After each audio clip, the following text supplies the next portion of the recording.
Daylight,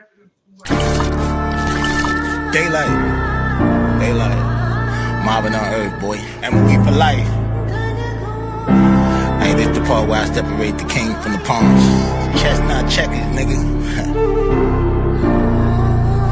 Let's do it. We rolling. Look, I ain't trying to be friendly with niggas in the league bit, cause I seen friends do some shit to friends in the street shit. Round here, cocaine only thing getting ether. It's a cold world, but I'll draw heat before I delete it. The plot thickens like fake rollies, the block ticking. Coach, my youngins only shoot for the bucks, I'm Doc Rivers. You know the drill, 2-man squad in a hot Civic, just us. Ride around with a judge full of cop killers in the cut like bastration. I'm clutching like Pappy Mason, assaults and circumstances, all of them aggravated. I smoke when I'm agitated, so I ain't been spazzing lately. Got that 9 with that Eminem feature, who acting shady? It's hurtful when the people you love don't truly fuck with you, nobody. But what's up with that bud? No really hug with you. I'm with all the smoke, they finna cough up a lung or two. I'm in these streets comfortably, I done made it uncomfortable. Rap game, I'm pouring her, what the fuck is it coming to? Rapid weird is all them Diddy party they been running to. Brick wall, I ain't the problem you wanna run into. You gon' be a different kind of grinder when I punish you. You don't want your whole stomping ground swept from under you. Leave that little ride home and bring a bigger gun with you. Hard heart, wouldn't spare you bitches if I wanted to. Some niggas only learn under the heat like it's summer school. Told them first time, don't make me say this shit again. If you listening before you try me, pussy, play this shit again. My weapon refused to grow up, gotta raise this shit again. I'm the motherfucking piper, time to pay this shit again. I'm outside, I ain't never high, sucker, bring it on. This is chestnut checkers, separate the king from pawn. Short stopping niggas action cause we never got along. The groupie been getting fat while I starve and not for long. Long, nigga.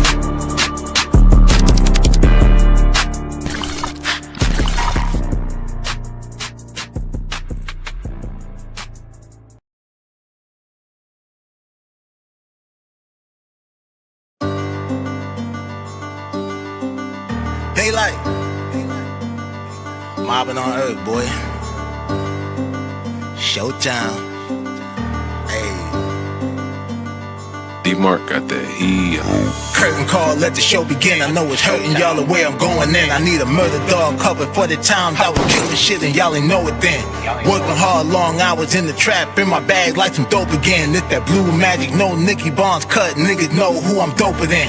Everybody, old nigga, new nigga, only see a challenge in a few niggas. A lot of y'all can wipe the smile off your face on the mob, it ain't none of you niggas. I just put the switch on the new blicker, rapid fire spitting, it's a boost nigga. 2 street for a lot of you niggas, hard knocks, life fighting 2 jigger. Back on my shit again, endurance, I tire him out like a Mitchell, and I'm about to put on that shit again. I was trying to be humble, but fuck it, I'm still a man. Don't rap like a kilogram. They finna spin this up pop like a ceiling fan. I'm about to pop like a trigger man. From that hustling stock, so I'm more about my dividends. It's showtime, I was trying to get rich in like no time. Underdog with a slow grind, had to run the shit up to a gold mine. Niggas hated like the whole time, now they kept the wave like a coastline. Yeah, these bitches fronted like the whole time, now they front row when it's showtime. Cheering for a nigga, pulling on a nigga, I should pull a Kevin, kick her in the titty. Nah, I'm being petty, baby, I'm just kidding. Going with your move, I ain't even tripping. I had groupie back when I was in the kitchen. Had 3 counting, catching what I'm pitching. Montana way, started with the dishes. Out of town played, not the proper trip. Real G's round me, we gon' do the fiction. Niggas rub me wrong, it gon' be some friction. It gon' be a spark, I'ma stand on business. Ain't no favorite op, I can stand them niggas. They gon' lay in dirt, candlelight visuals, face on the shirt. Now you get the pictures on 23. Now you get the scripture, homies they gon' fly. They done got religious. I be outside, functioning with killers. Police outside, hunting for the dealer. Bitches mouth wide, hungry for a nigga. I ain't even drop no money on the tigger. True player, I be turned with the ism. Bad bitches know the vibe I be giving. Fuck the haters and the lies they been telling. They'll make the news at noon 10 and 11. Showtime, it's showtime. I was trying to get rich in like no time. Underdog with a slow grind, had to run the shit up to a gold mine. Niggas hated like the whole time, now they kept the wave like a coastline. Yeah, these bitches fronted like the whole time, now they front row when it's showtime. Cheering for a nigga, showtime. I was trying to get rich in like no time. Underdog with a slow grind, had to run the shit up to a gold mine. Niggas hated like the whole time, now they kept the wave like a coastline. Yeah, these bitches fronted like the whole time, now they front row when it's showtime. Cheering for a nigga.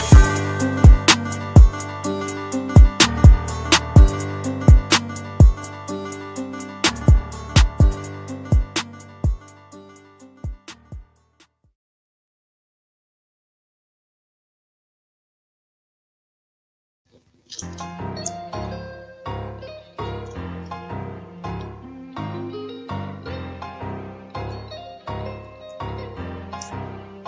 shit.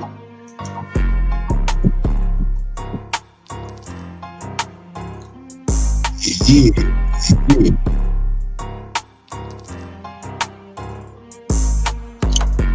Well, there you go. I don't know what the fuck happened. I was backstage and that shit kicked my ass off.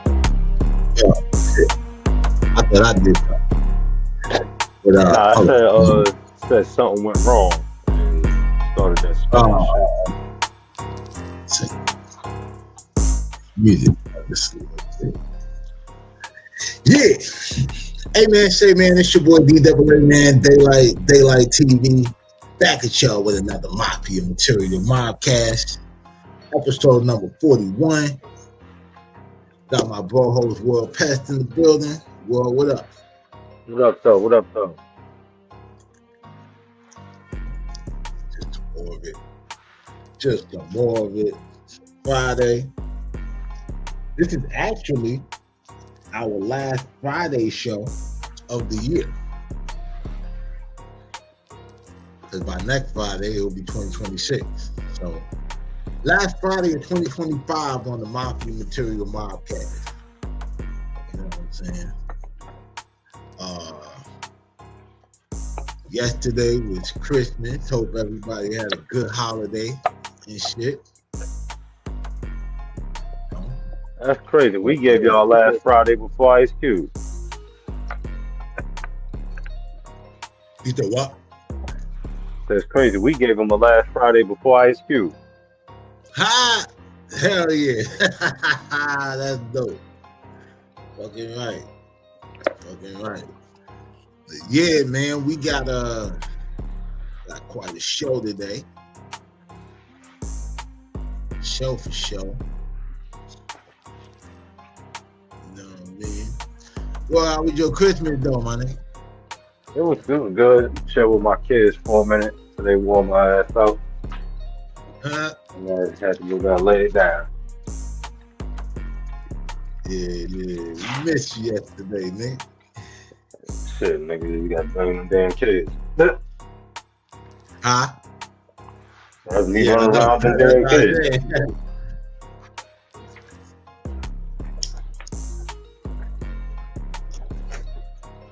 You know, the bro, we always mock with us, spirit. You know, touched on that Chappelle show. I mean, well, not the Chappelle show, but the special. And they did like you always do. And I just gave a little overview. You know what I'm saying? Nothing crazy. But I'm pretty sure as time goes on. I'm excited though, going forward, you know. In our behind the scenes conversation, you know, I was having like little frustration and all that. But I actually got a lot done today. And to be honest, like a real head start on, you know, the shows for next week. I think they really got to understand that, like, we really do this shit every day. Yeah, every day. At a high quality level. One thing I know is about Dave Chappelle, one person wasn't mentioned. Mark Curry bum ass. When he talked about the Diddy shit, Mark Curry was the one person he ain't mentioned, but Mark Curry swear he's so important. Oh, yeah. Well, I mean, like, yo, listen. Cassie really came in that bitch and, like, got everybody out the way. Like, Mark Curry was there since, what, 97? So, oh, yeah. Speaking of Mark Curry, because, you know, we all about the facts, right? And, you know, I be saying players fuck up. So, Mark Curry, I stand corrected. Black Rob was on Bad Boy a year before you. Here's the thing though. See, Black Rob was there when Mace was still there, putting up numbers. And once Mace left, Black Rob was the one that stepped up and saved the day. Like, whoa.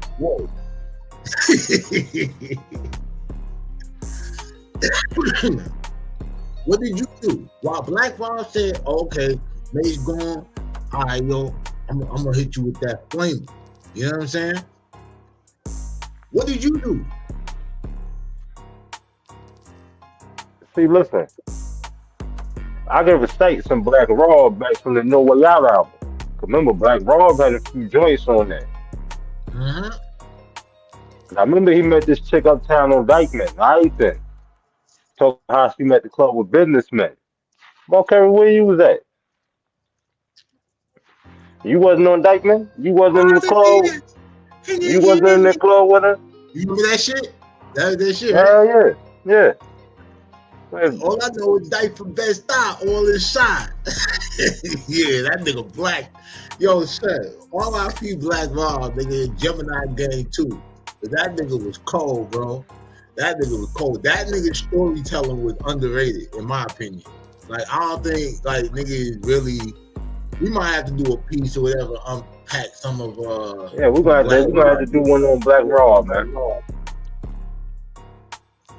I remember, Black was the first, like, major rapper that I ever met. Where, like, you know how when you a young nigga, like, if a nigga don't see you, like, with the older nigga that introduce you, he'll be on some different shit, like, he'll be weird. Yeah.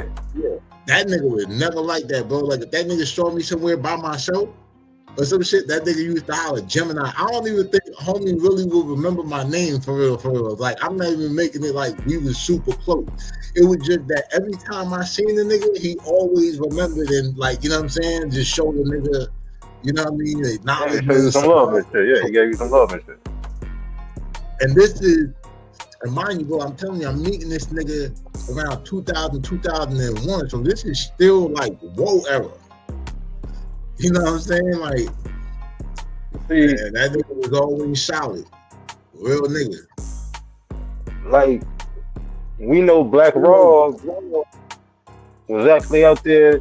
See, Diddy kind of stole his style with that Spanish bitch shit. And that's all somehow J-Lo came into the picture. Because remember, he wrote My Senorita.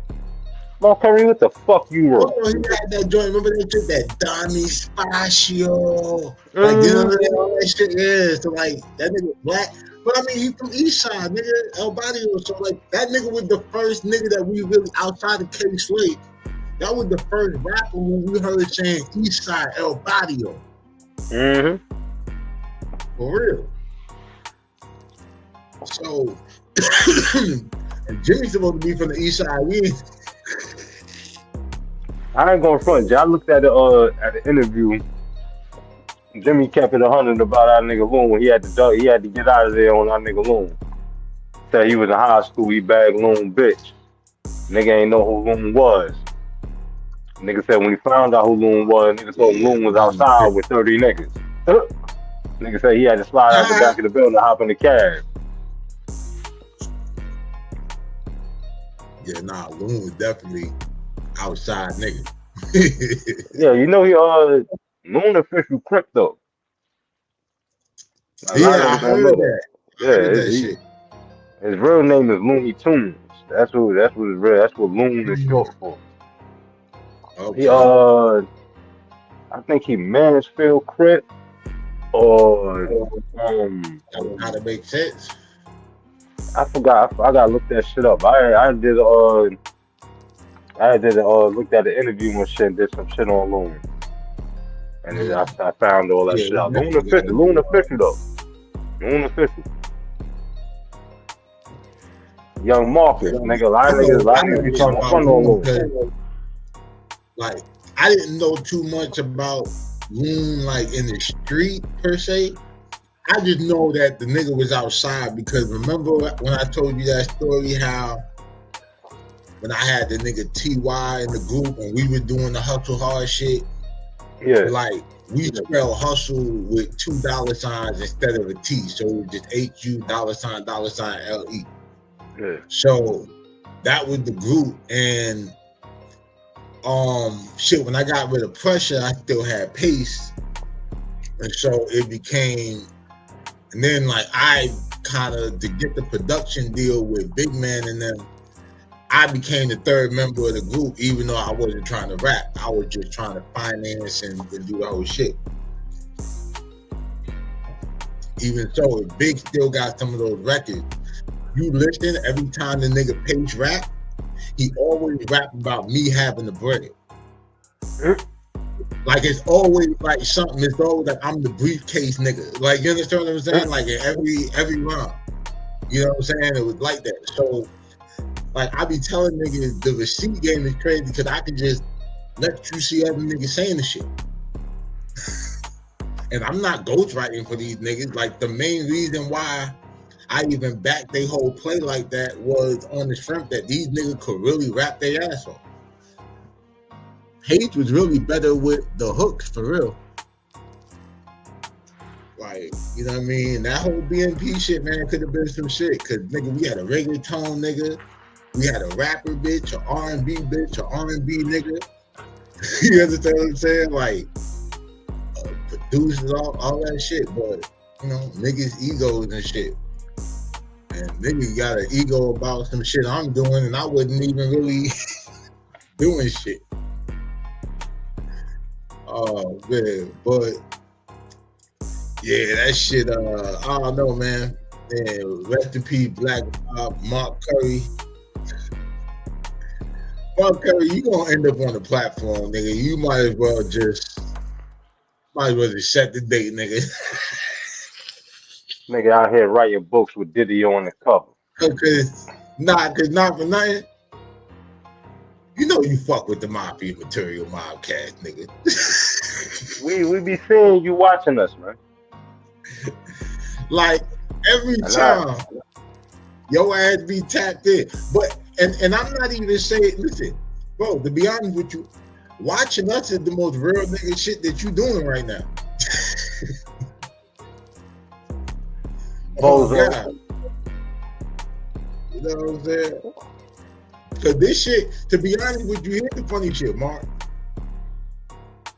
We was never initially like at your head, bro. When the Blowing World Pest went in the comments and said what he said, he wasn't even trying to troll you. Once you go and say, ask your mama about me and all this shit, oh, okay, now nigga, you know, you from Teaneck, New Jersey, the Blowing from Brooklyn. Like, you might not understand, like, once you do that, bro, you open up the troll box. Yeah, I like to troll long term, so this gonna go on for a minute. Cause like, listen, bro, we gave nondescript clubhouse niggas 40 days and 40 nights. You actually got a name for all the wrong reasons, but you still got a name. Enough motion or whatever and shit like that to like, you know, yeah, we'll give you a minute. Nigga, this about to be a beating like they gave the nigga on Passion of Christ. We about to walk your ass down for real. And then fuck around and book you on the show. Y'all get ready for 2026, man. We gonna get real, you know, for real with the interviews. I don't think y'all really realize that we hasn't even really, let me see. Monday will make 2 months that we've been, you know, like doing. The only days we take off is on the weekends. And even then, we not necessarily take it off. We preparing for the next week lineup. So, yeah, man. It is Mafia Material Mobcast, man. Episode 41. How this shit on these YouTube streets. But shit, while going forward, man, along with the show, got your boy Charles Cosby back on Say Cheese with more embellishments.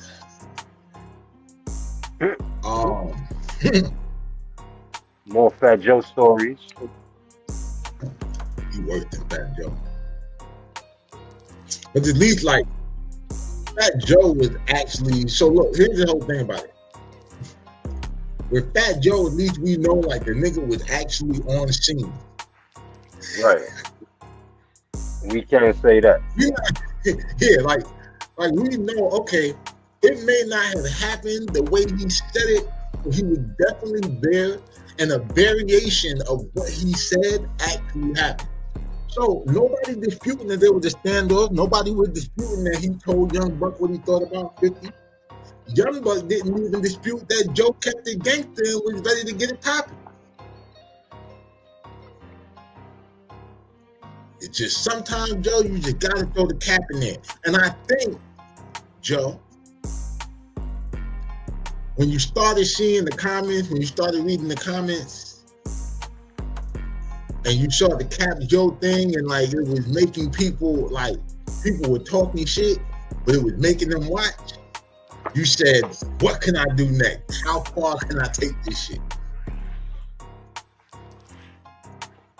And I think this is the first time, because, you know, anybody that's followed New York hip hop and know the history of Pep Squad and all that shit, you know, y'all niggas definitely running around, you know, punishing niggas. Y'all was the terror squad. Yeah, like y'all was really, really the terror. That's why I said the police was with them. I thought the police were against terror.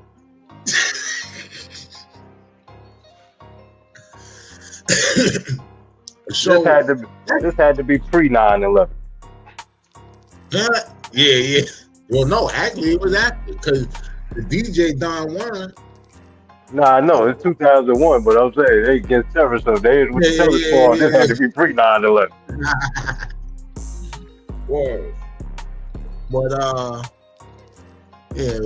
back on what we talking about. So yeah, we got Charles Cosby back on Say Cheese, man. Pulled a couple of clips we're gonna get into. Ironically, I see this that he's back on the platform right when I made part one of the phone call public. The full conversation is in the Daylight TV membership section. You know what I'm saying? $4.99. Got a lot of dope shit about to be in there. The mixtapes in there and all that. But yeah, so we're gonna get into what this dude. First, he talks about Sean Cotton asked him a bunch of questions. One about like passport bros and shit. I think Sean Cotton is planning a trip to the Dominican Republic. You know what I'm saying? Because he seems to want to know the safest way to buy some pussy out there. Shout out Sean Cotton. I see what's going on, Sean Carter. You trying to get next to Haitian Jack. I see what's going on. Yeah. He might be just trying to get that Haitian Jack interview. I ain't gonna lie. For real. But that's a real story.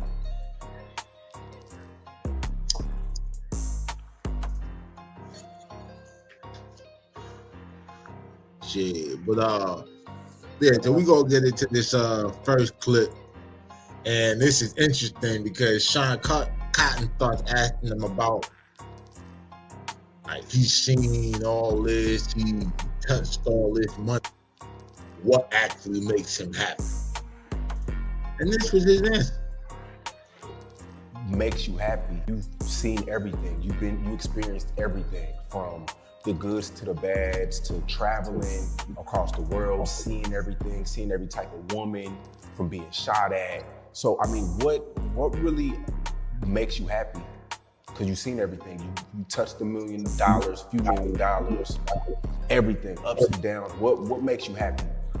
Okay, well, first off, I have ups and downs like everybody else, in my personal life. We know. I've learned a long time ago, there's not enough money in the world to make every wish and dream come true. So the things that make me happy are my children. I have two infants, a 6-month-old and an 18-month-old. Congrats. So thank you. So they give me life. My older kids, Nigga,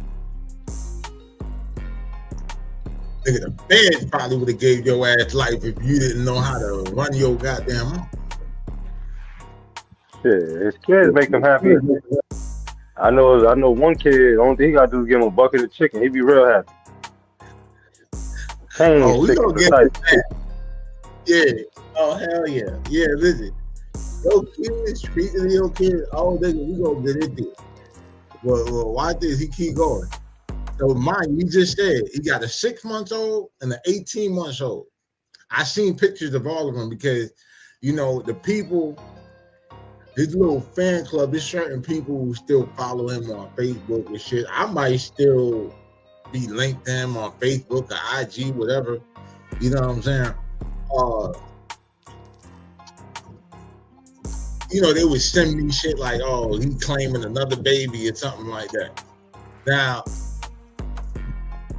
you go on to say, 36. My youngest is 6 months. So that's why I drove. So his oldest is 36 and his youngest is 6 months. Now, I want to say Anthony might be older than Shanice, or Shanice might be older than Anthony, because I guess he ain't mentioned Latasha, but then I don't know, the person who helped him, who allegedly gave him the $700 to get Lil CC back, the one that he said I bought the Air Force Ones for. Yeah. Lil CC got to be, he was born in 2010. So he got to be like 15, 16 right now. Then, so either Anthony and Shanice are 36, because that would place them around about 6 years younger than me and shit, and they weren't that much older than, my stepson I had at the time. You get what I'm saying? Yeah. Because my girl at the time and Charles is like the same age. They were both born in 68. So,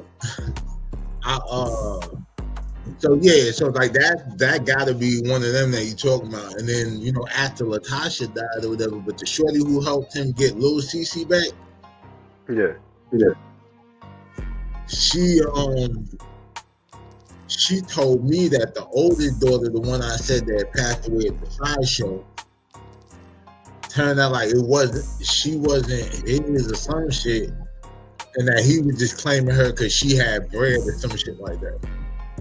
So I'm like, damn, this shit crazy. I bet being a father does make you happy and shit like that. They probably kept the rent paid. Right. Oh, man. All my goddamn ATM machine. Motivation and inspiration for my kids. So that gives me great pleasure being a dad. If I couldn't be a dad, I'd rather die. So I get, gratification from being a dad. And I like to travel a lot, as you alluded to. So I've visited more than 65 countries. So that's what I'm passionate about. That's what keeps me motivated, traveling and my kids. Traveling and your kids. Now we about to get to your kids, but before we get to your kids, I want to throw a quote out there I heard somewhere. Actually, I heard it on the platform where you were interviewed, Charles, Vlad TV. It said, "You can only be as happy as your most unhappy child." Now, speaking of unhappy children, Let's find an unhappy child.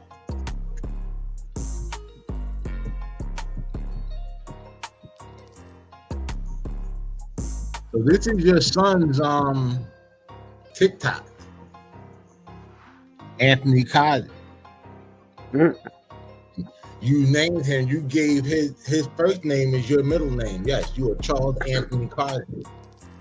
You understand what I'm saying? So he got on here, still a king the king. He said a thief. He called you a thief. But he's accusing you of stealing his money. He said you're his biggest hater. He gave you a thumbs down. And this is actually a reminder. So he did this a year before before this little post went public and I actually saw it. And I don't know how long ago this shit actually was posted. I just found this page because after I posted the audio of my phone call with our mutual acquaintance, people just start hitting me up and had all kinds of stories of their own personal experiences and how they didn't believe the hype. But we're gonna get to that too, because you talking a lot of big money shit or whatever in this interview. So we're gonna get to that. But let's talk about the kids, because you said your kids bring you happy. Well, let's see if your kids are happy. Yeah, this is a special message right here. This is for Charles Cosby, the nigger that destroyed my life. Now, what's crazy, off the rip, he ain't say he mad at you or, whatever. He said you destroyed with a capital D. And what's wild y'all on that shit too. he said nigga with the hard heart. Yeah, like you want to see your ass in a tree, strange fruit, nigga barbecue, type shit. The wild shit is like, yo, he look just like you, my nigga. I'm mad I ain't sit here and do the screen like the photo by photo and shit, but that nigga look just like you, dog. Remember the footage when he had the Jerry Kill in the documentary and shit? Yeah. Yeah, I'm mad at him or whatever and shit like that. I should see how crazy I am with this shit or whatever and put this shit together while we doing the show. Well, yeah, we'll have it by the end of this motherfucker. Watch me what. But yeah, let's see. You're hearing this straight from the ancestors. They're coming straight through my soul, out of my voice, straight through your crusty ass, fucking earwax infested ears, nigga. You motherfuckers is dead, nigga. Now, listen. If your kids make you happy, hey, listen, check this out, bro. They out here making us happy too. He's a part of the show. Regular. Like, he's a regular on the show. Like, he part of the cast. I might give this nigga like 0.001%.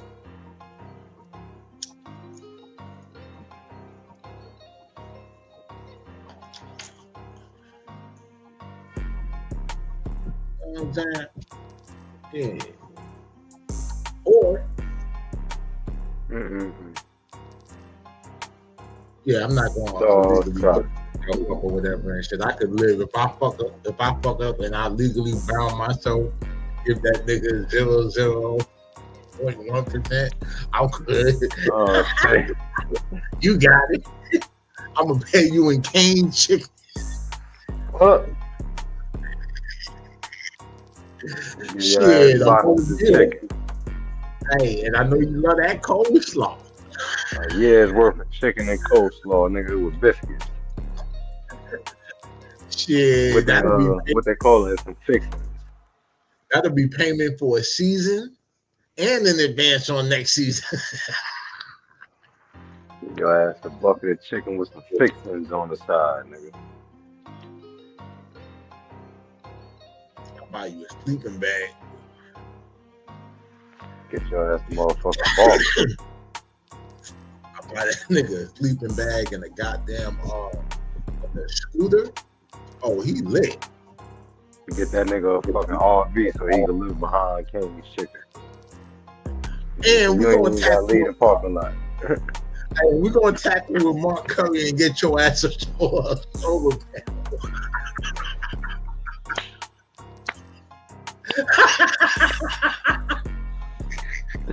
Nigga out here selling solar panels. Get the fuck out of here.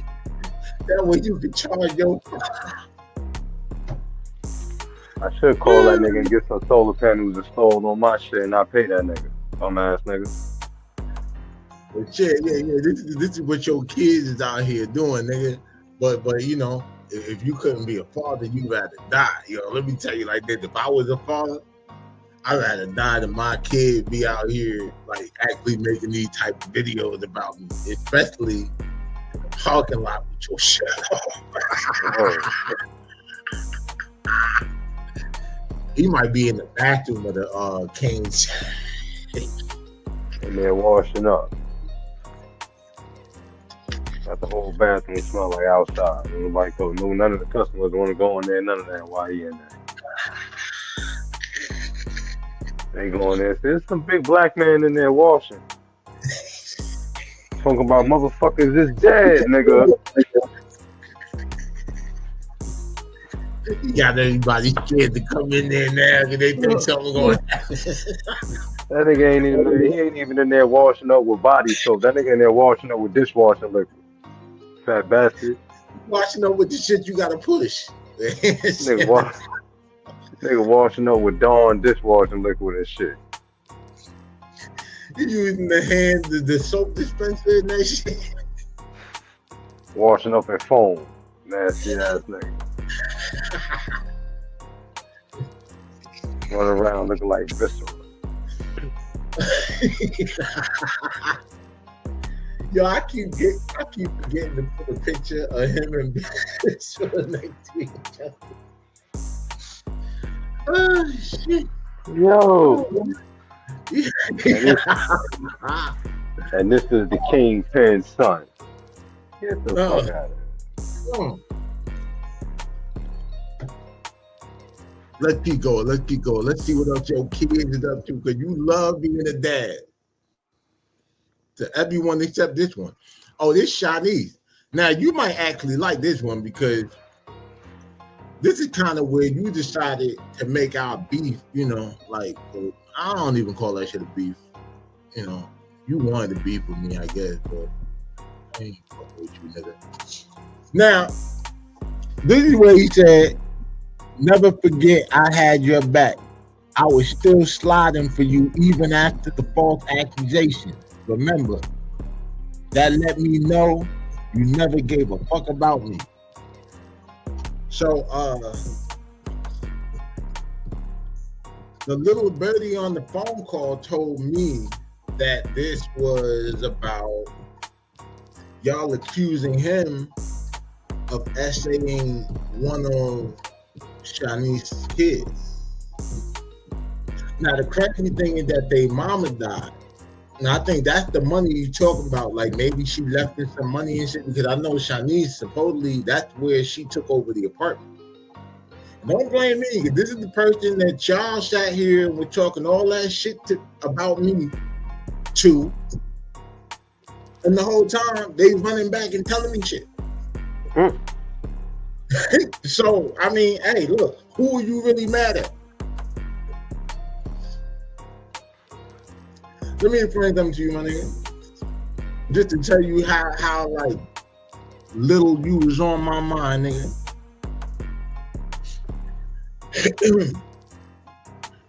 When I left the streets and I said this shit in the When It Rains It Pours shit on the Get Rich or Die Mobbing project. Then I said I was about to off my mans over 93 grand. Then they unsealed my indictment and I went to the pen. Right? 93 grand. Nigga, even at city prices, well, we know that's close to about 10 racks. Yeah. Right? Now, if I let that go, when I got out of when they let them gates open for me, and I walked out there and breathed in that free air, and I let that go, I let them goofy ass niggas who told on me go. Like I wasn't thinking about none of that shit. Do you think I was thinking about a nigga who made some threats on the internet?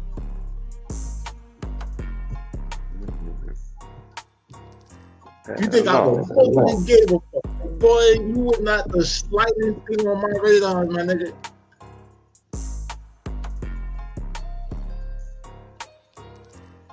We had that conversation or whatever. I had seen cause look, when I left in 2015, you couldn't go live on IG. I don't think you could go live in 2015.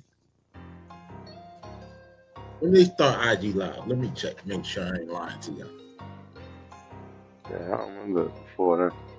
When did Instagram add the live feature to its platform?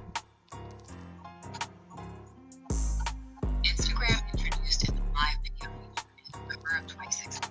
Yep, I was already a year in and some change. So, yeah, when I left the street, you couldn't go live. So when I come out, I used to just be sitting in the house and I'd be on everybody live. If I saw somebody go live, I go live on that shit. Sometimes I'd be literally sitting there watching motherfuckers do little or nothing. You know what I'm saying? So, yeah, I was on your live, nigga, and you was in the airport. And then, like, you said what's up, and I didn't even think, like, the person could see who was on the live. So when the nigga said what's up, like, bro, mind you, I'm sitting there, I got the phone hooked up to, like, a little portable speaker shit. I just came on, I'm just sitting there thinking I'm watching the nigga, whatever and shit. They can't see who's watching them, they just know it's views, right? So when the nigga said my name, I'm spooked. I'm like, what the fuck? I think, oh shit, is my camera?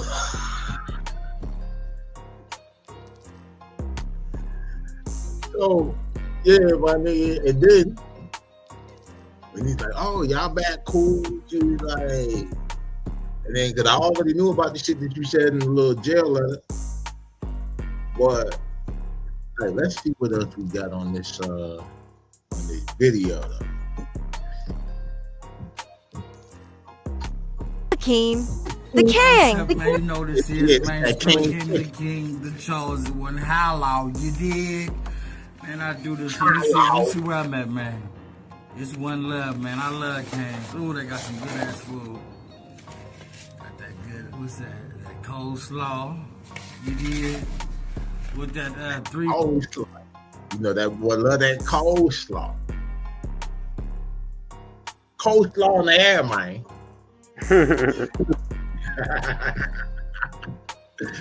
Oh, shit. Oh, crazy thing about it is, if you throw that coleslaw in the air, shit, he ain't got no ceiling and shit. That motherfucker, man, I never come back. Shit, he's still on that anyway. If you throw that coleslaw up, that Falcon finna jump off Dave Chappelle's arm. Boy, it's so funny. Him and them homo head colored having ass nigga. Oh man. Nigga like a smart dummy, an educated dickhead.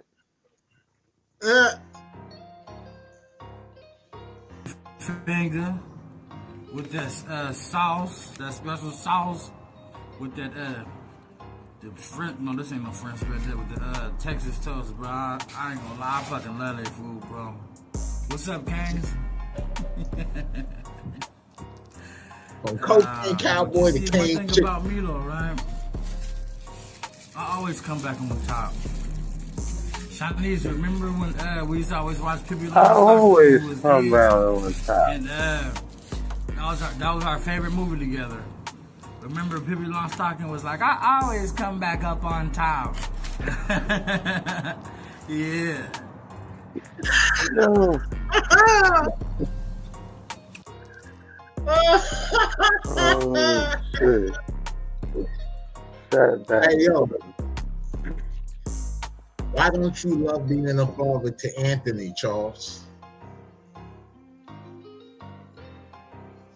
All that cocaine, get that boy off the canes, man. He was flipping chicken to get the chicken. He was flipping chicken to the can to get chicken. And now your son is on that cane chicken because he ain't got no chicken.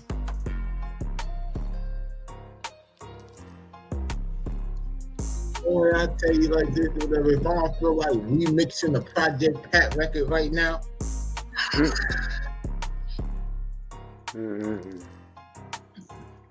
Charles.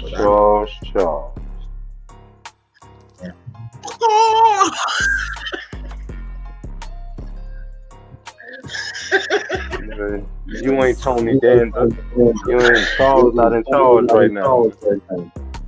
Bum ass nigga. Oh shit. Nah, Charles is not in charge. He's ducking the charge. Ducking in charge.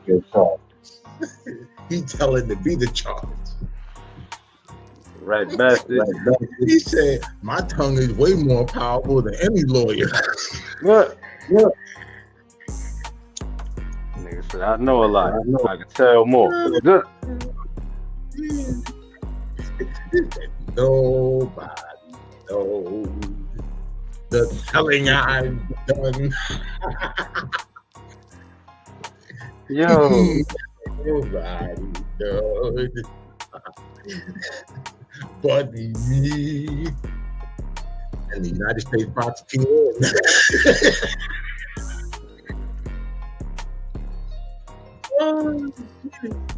Your boy out here parking lot pimping, man. Everything I ever got in my life, I got it off the mud. Everything. When I was really meant to shine, I wasn't born to live in poverty. Don't pay for that, Charles. Don't pay for that, Charles. It may cost more than your freedom, but hey, it is what it is, man. Oh shit. Yeah, I don't give two fucks about it either.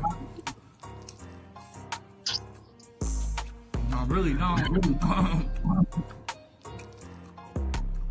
What you did to me, dude, is unforgivable. Motherfuckers lying in my face my whole life, not even my real family and shit, kidnapped me. I ain't never be cool. I ain't never fucking with any of y'all people ever again. Oh shit. You know what's crazy? You got moved 15 feet beyond your will.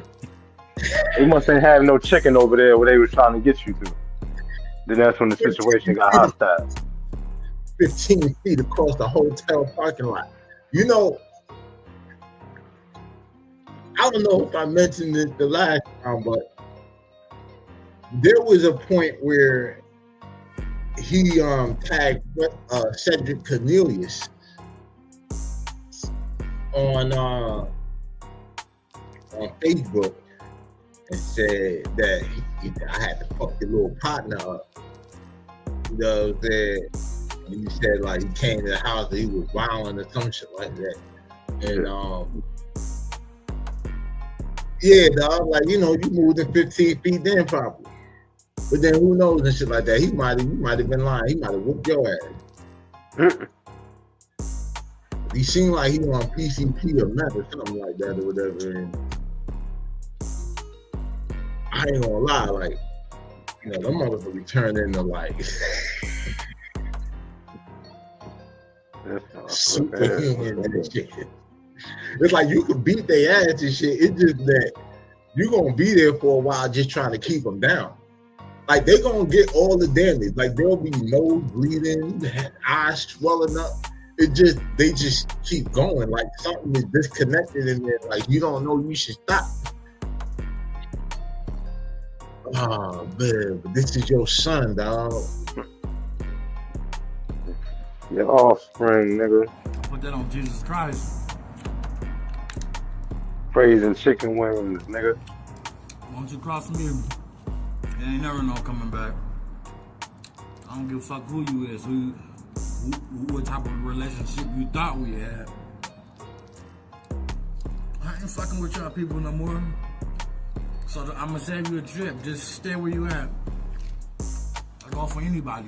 Friends, ex-girlfriends, fake ass family members.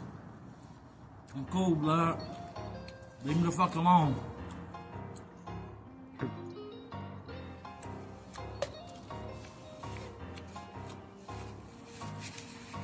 I'm out, nigga. Skrilla came to King of Charles on. You know what it is, nigga.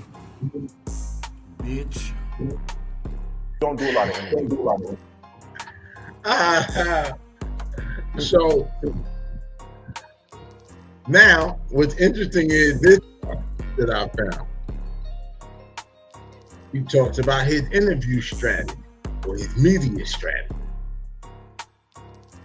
I said, that's a good answer, but I got a more based on what I know about you. To be totally honest with you, so like I get maybe one interview request a week, and that's in addition to like I did 125 print magazine interviews, newspapers, you know, like around the world, so 125 plus. So I Yeah. You definitely did a lot of print interviews when that Cocaine Cowboy shit first came out. But I'm pretty sure that had a lot to do with Raconteur, which is the company that produced the Cocaine Cowboys joint. Billy Coburn, I believe his name is Coburn. And his daddy, the reason why he knows so much about that Cocaine Cowboys world is his daddy was a big time lawyer, you know, in Miami and shit. He handled a lot of those, you know, he worked a lot of those cases. You know what I'm saying? So what you probably did, and really, I really believe, and Shorty, who I was talking to on the phone, really believed that Erica was the one that was kind of, you know, playing manager and lining all that shit up where it made sense. You know what I'm saying? Because she ain't say much, but she seemed like, because after you start fucking with Erica, dog, wasn't no pressure for real. You ain't start, nobody was paying attention to your ass until they did that Griselda series on Netflix. It was really quiet on Shorty's story. And the dude, Jorge, Cuban nigga, who had said that she was a nobody and all this other shit. So, yeah, you definitely did that press shit, but you probably liked it because you had plausible deniability. See, when you read a press interview, a lot of times you can always say that you didn't say that, but that's how they, you get what I'm saying? And then you try to clean it up. When you do these video interviews, you on camera, nigga, saying this shit out of your mouth. You know what I'm saying? And, you know, when it comes down to this YouTube shit, it's the niggas who gonna ask them hard questions, them snitch questions. So, or if they really do their homework like, you know, we do over here, they're gonna ask you like, oh, well, your kids, well, how you feel about how your son lives? And then you have to explain that or walk off the interview and, you know, give niggas that viral moment. We put niggas under pressure, made them fold. But let's see what else you say about these interviews. feel like, you know, I've already given too much of myself. So now I pick and choose. So, and I did one interview for my guy in Seattle, good dude. So that was like a favor to him. But 99% of the requests I get for video interviews, you know, I basically say no. You know, they offer me money, you know, $5,000, $6,000, $4,000, whatever, for 1 hour. So I turn it down because, you know, you want to kind of keep a little bit of anonymity. So, you know, I can't do every single one. Yeah, you gotta have some. Yeah, you definitely want to keep a little anonymity or whatever and shit, since your son is out here summoning the ancestors for you. That boy said the ancestors is on your ass. That nigga out here burning shades for your ass, nigga. Oh, you want to see what the ancestors got for you, nigga? You see? Hold on, let me light this shit right now for the ancestors. Hold on, world, I'll be back. Yeah, let's get this shit lit. Ancestors, turn up on these bitches.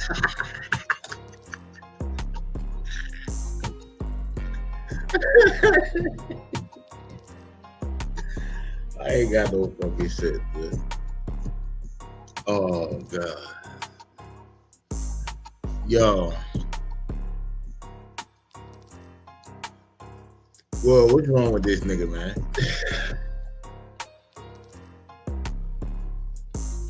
Yo.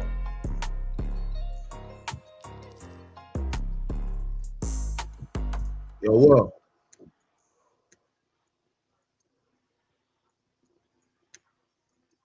Am I frozen?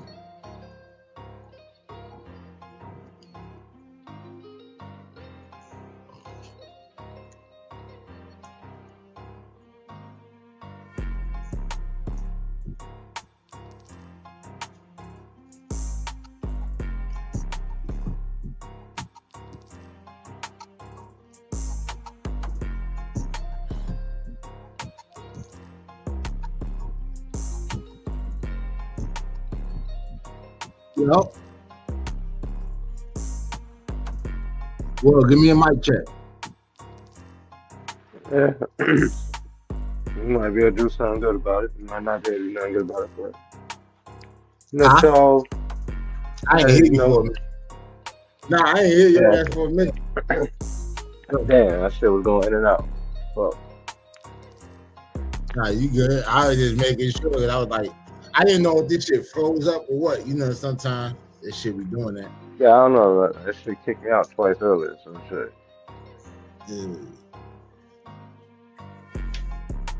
Nah, what you saying? So shit, Charles not in charge today. Bum ass nigga. Kids out here mad because they can't do nothing but eat chicken in the back of a parking lot, and you the king. You was the chicken man, now your son the chicken man. The fuck out of here. Charles. Exclusiveness to you. Absolutely. Got to keep, you know, just keep people wanting you more. Yeah, just keep people wanting you more and shit. Like, nigga, I'm pretty sure Griselda did it, and Michael, I don't know, like, that nigga wanted some smoke with you. I'm pretty sure you know how. But ain't nobody tripping on you, Charles, because like Will said, you are not in charge anymore. You was not Tony Danza. You ain't out here running shit with your mom. What's crazy is, that's how your kids out here living, right? But then yet, he talking big money shit, Will. Like big.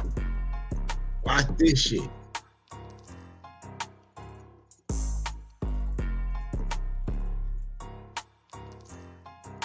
Again, they're always going to be an opportunist. You know, maybe see you wearing a $500,000 Rolex. You know, they tone rainbow. Yeah.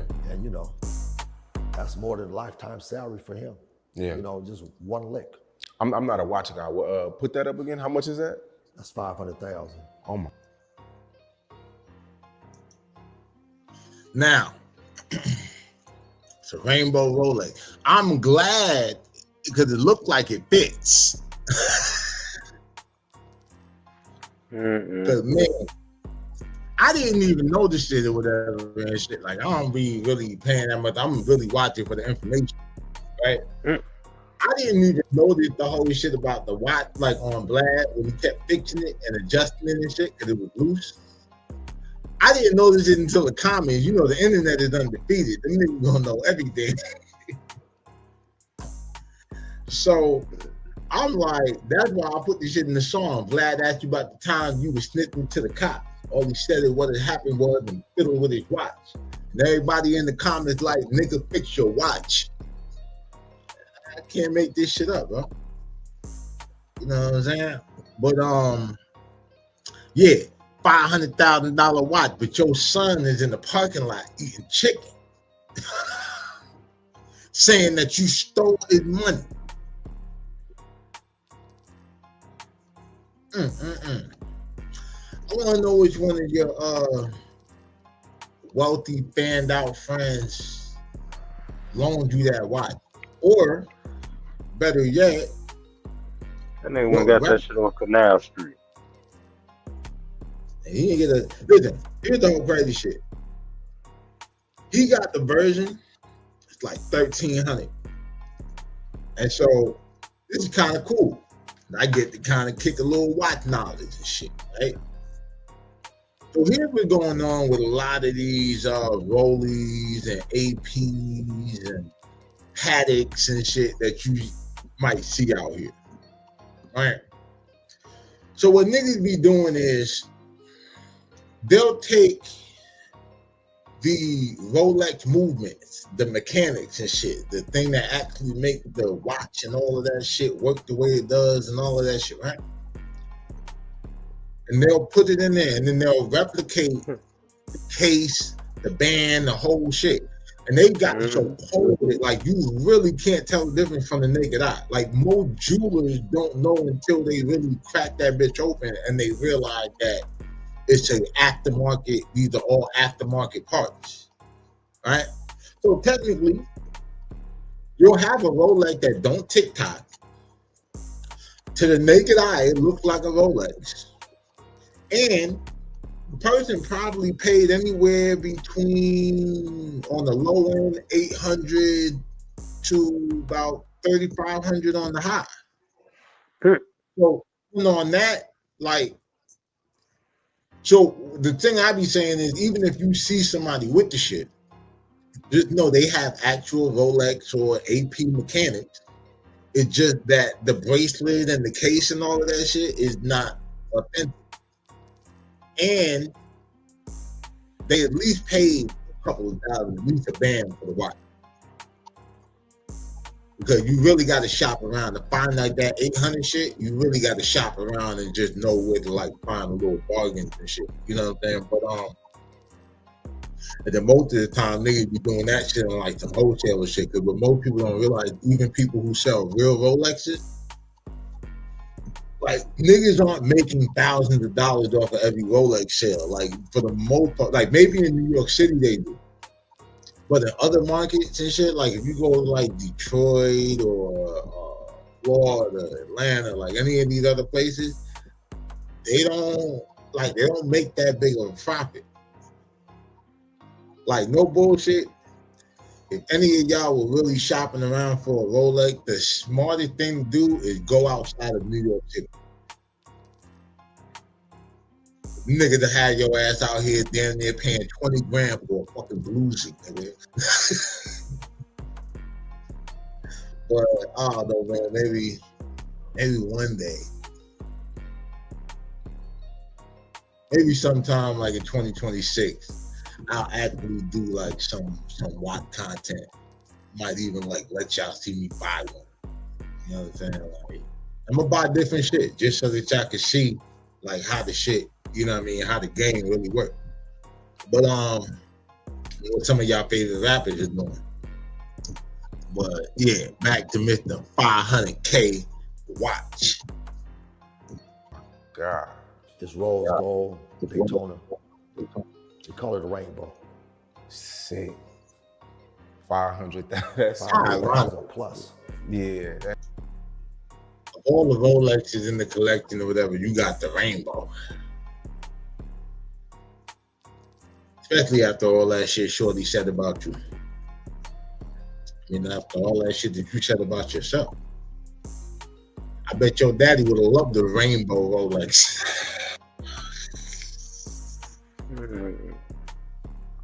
It's time, yeah. Blower. Cock blower.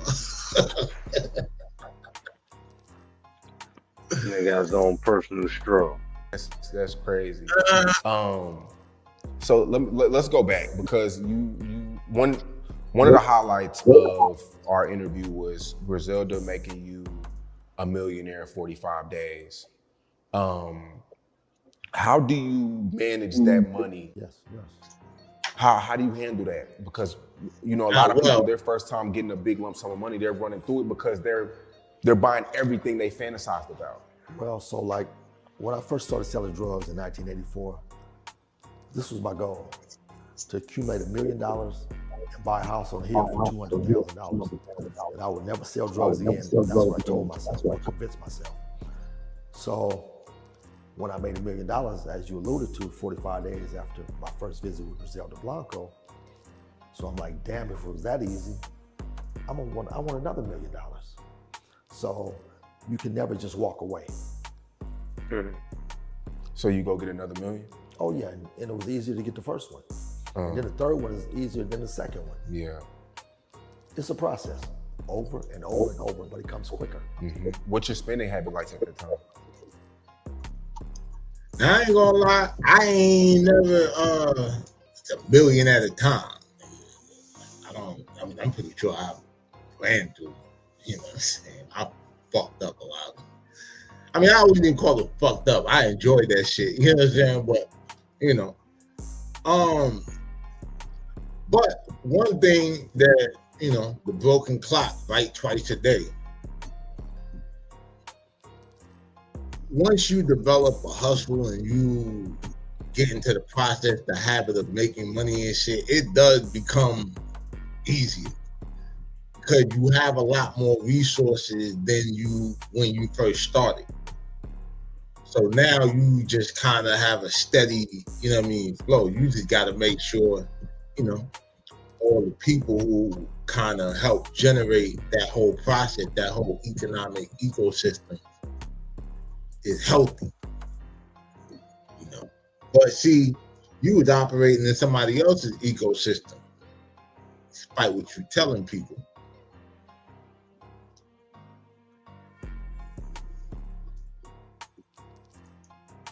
I'm sorry. So your spending habits. Well, she always told me to refrain from buying high-end items, but I bought a Corvette, several other cars, jewelry, Rolex watch. I had a Rolex President, a few pieces of real estate, which I should have just went all real estate back then. Yeah. That's what I should have did. But yeah, that way you wouldn't have had to borrow $100 from me to stay in a hotel with your family. Wish you would have invested in that shit too. I mean, I ain't really missed the $100. I'm just saying, you wouldn't have had to ask.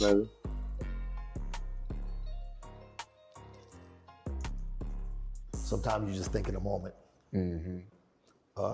She would always tell me, hustle like a millionaire, but pretend like you're broke. So and now, your ass is pretending to be a millionaire. Nigga out here using his imagination. While you're hustling because you're broke.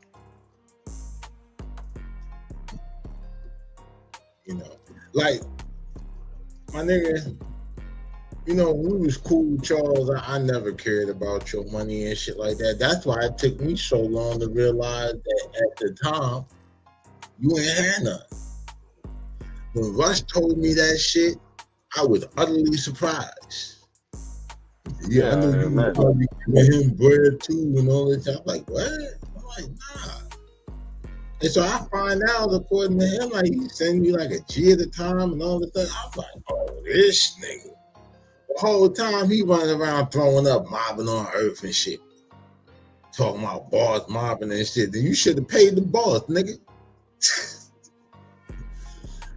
And where I really got tight with us is when I got indicted, right, bro? This nigga He said, yeah, they don't know what it's like being on lockdown. He said, we really out here fighting cases. This nigga got to sit down for 19 days for a fucking parking violation. Man. I'm in here, they telling me my range is 6 to 18. I'm trying to get these niggas to drop one of these goddamn cell charges, nigga. I said, you want to switch to feel like a gangster, nigga? Cause I'll be that 19 days with.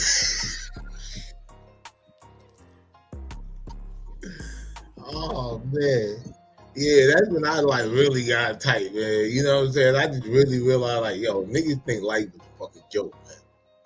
Niggas out here playing, man. Man, shit,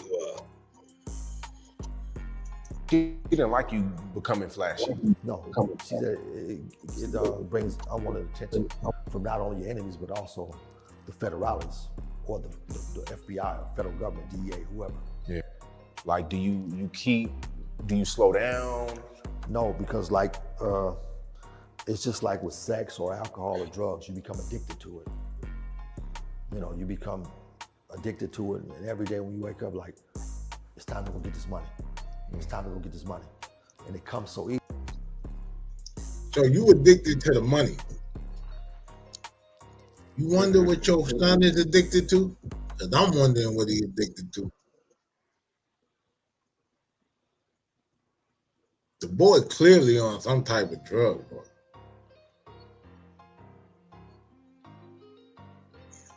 Nigga out here cursing out aliens, Donald Trump on TikTok and all kind of crazy shit, man.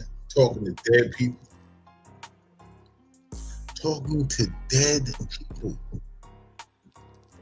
That's why they say he remained president. You know who else is talking to dead people? Since you like to call yourself the real Scarface on the documentary, Charles. Tony Montana was talking to dead people. We was just talking about that shit last night. You got some explaining to do, nigga.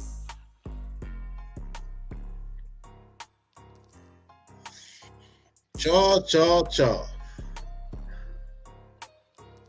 You are not in charge. That you just can't walk away. You just can't walk away. I don't know, George, you didn't walk away. I mean, yeah, you said you just couldn't walk away. So that's why you just told. So I'm gonna get the fuck on. Like, fuck this bitch. I know my way out. Nigga, I got that real Oakland game. I can talk my way out of anything. You make the town look bad. That's what they said in the town. Lil D, Lil D Reed, real Oakland legend, nigga that took over after Felix Mitchell. You know what I'm saying? So, you know, he was like soldier status when it was Felix Mitchell's The Mob, my other brother.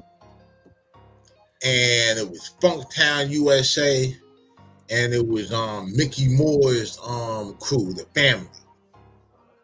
You know what I'm saying? Yeah, we don't break that shit down or whatever, and, you know, mafia material type shit. But yeah, nigga, you don't be popping up in the history.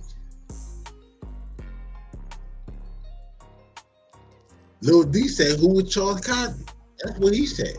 And I didn't even like know that shit. It was a nigga from Oakland who was actually signed to MC Hammer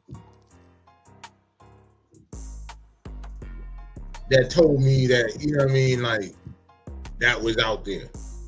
I still ain't find the clip. I think we need to try to get a Lil D on the platform, my nigga. You know what I'm saying? Yeah, Lil D, man. Hey, man, you an offspring of the mob. Holla at the Mobcast, you heard? Real shit in effect. But yeah, Got some more from old CC right here.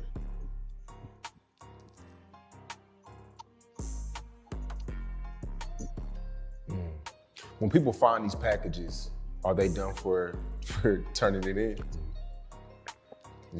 It was a story I posted the other day, and I thought about you. I think it was 110 pounds of coke that was washed up on the beach. And it happens frequently, and people find coke on the beach. Especially in Miami. Yeah, especially in Florida, on the Keys, Florida Keys. And people find it on the beach, and then they give it back. They report it to the police. Yeah, well, now, I don't know who these people are, but nigga, it couldn't have been me. Yo, nigga, could you imagine? Nigga just chilling. Look, watch this shit. Picture this scenario. We in Miami. Mafia material, Vice City edition, right?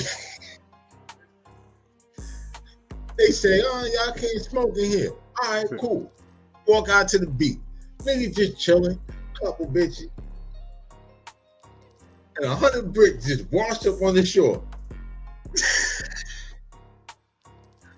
Hey, listen, I ain't gonna lie to y'all. I'm not gonna implicate world in this. I'm gonna just speak for me. Y'all might not see me on the Mobcast until all that shit sold, nigga.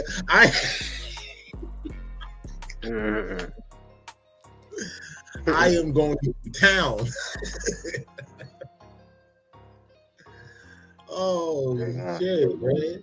That shit getting turned. Dumbass.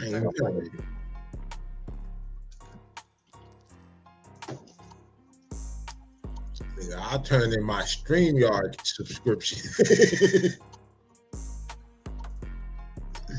Like, bitch, we back. Oh man, this shit crazy. Turning that shit in. That's like finding some money. That's like them stupid ass motherfuckers. I found $100,000.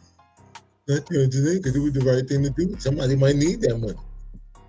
Nigga, you need that money. You might disappear faster than you think. Yeah. The reason why I wouldn't turn it in is because I believe whoever I give it to is gonna take it. So it's like, if I was gonna be a good Samaritan, the only way I'm giving this shit back is if I know exactly who it belongs to.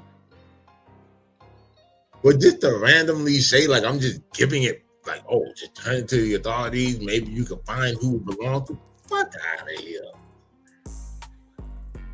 Y'all gotta remember, I was robbed by the police. The only time that I've ever actually been robbed at gunpoint was by some plainclothes cop, nigga. So I ain't turning shit into the police, nigga.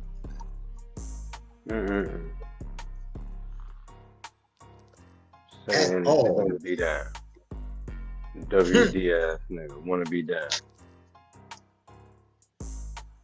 Instead of trying to want a brother, you want to be down. That's fucking crazy.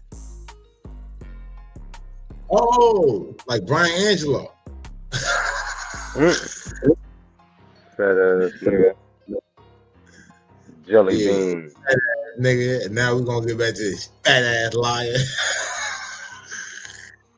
You know, good Samaritans. Yeah, so like you see that often, you know, off the coast of Florida, because you know, like a lot of times they have boats coming in, right, in the dead of night, and so Coast Guard spot them, whatever. Coast Guard spot them, so they abandon the boat and they jump on a speedboat and go back across the international water line, right, and so and they blow the boats up first. They blow it up, you know, the keys, you know, they start floating. And mind you, the kilograms there in waterproof packaging, so they never get wet. So like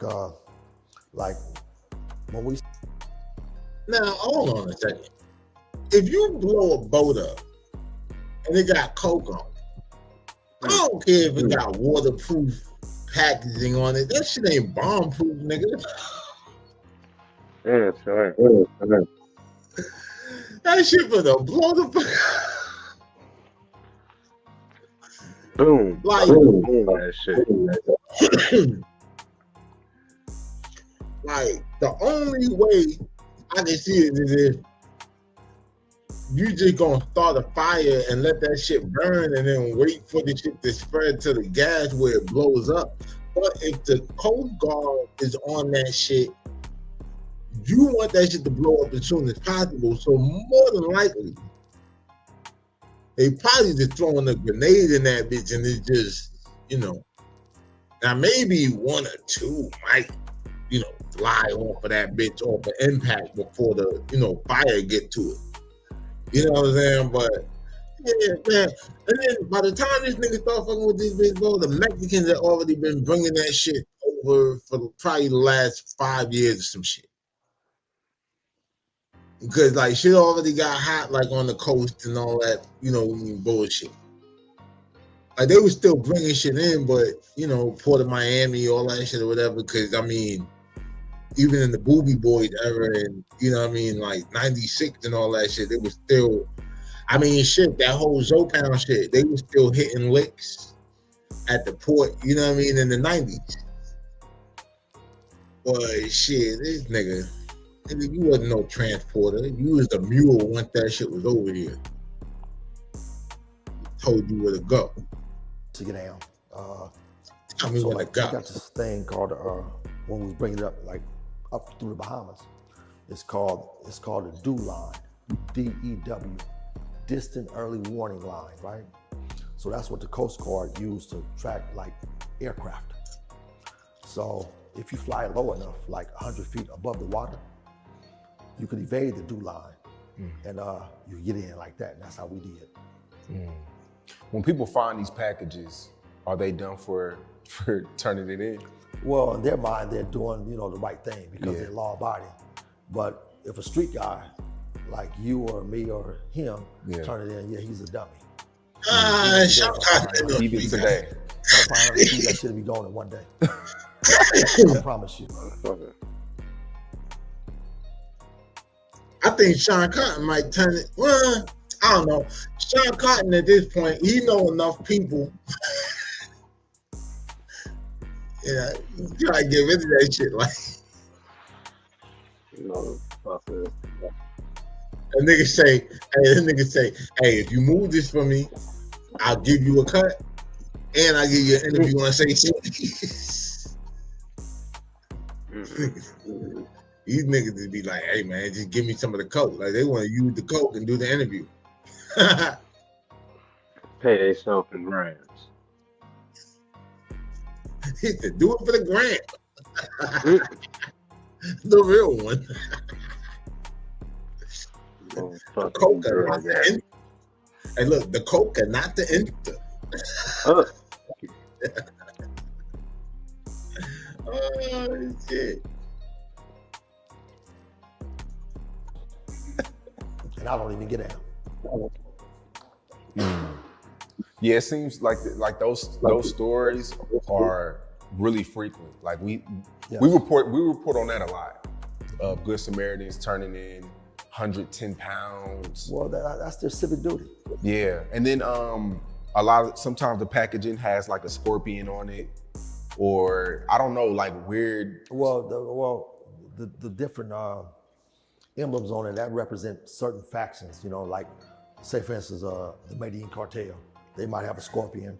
The Cartagena cartel might have a black widow spider. You know what I'm saying? So that just signifies what group it belongs to. Okay. Now, he ain't wrong about that, but also, I know on the Mexico side of things, when I was in California, like those stamps on the bricks didn't always just represent where it was coming from, but who it was supposed to go to. You get what I'm saying? So it's like, if certain shit was stamped, or it might be 1,000 bricks. And so when that shit get to like a warehouse and all that, like 250 might be stamped like, you know what I mean, with a scorpion like they were saying, or a spider or some shit like that. And so that would determine what exchange point that shit is going to, because it would be somebody in a certain area that controls a certain territory that would be responsible for the distribution of all of that dope to all the little smaller, you know, organizations and shit like that. So yeah, that's pretty much like was some of the highlights or whatever and shit of the nigga interview and shit. Like I said, it was just interesting that shit popped up right when I put part one of, you know, the phone call up. So, you know, we'll see how that shit moves through the algorithm. You know. Oh man, well, you learn probably more about that nigga than you learned from the damn any documentary you seen about this nigga, huh?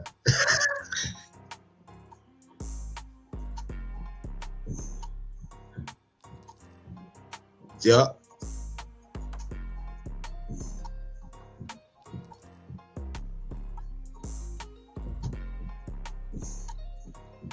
I think this shit delayed.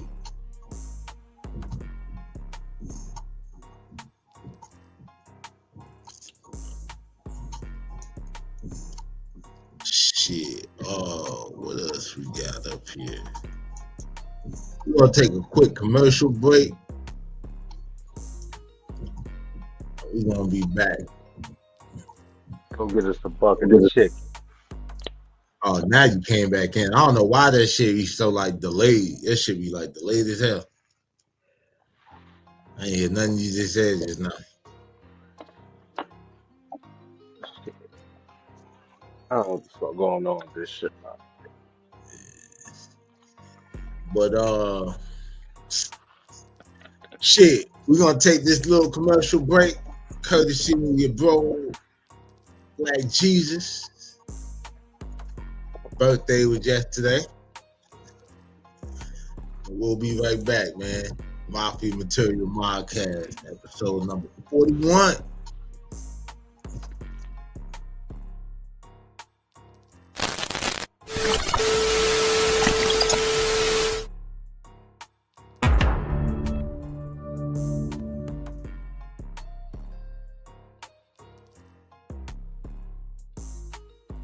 On this edition of The Adventures of Black Jesus featuring World Pest.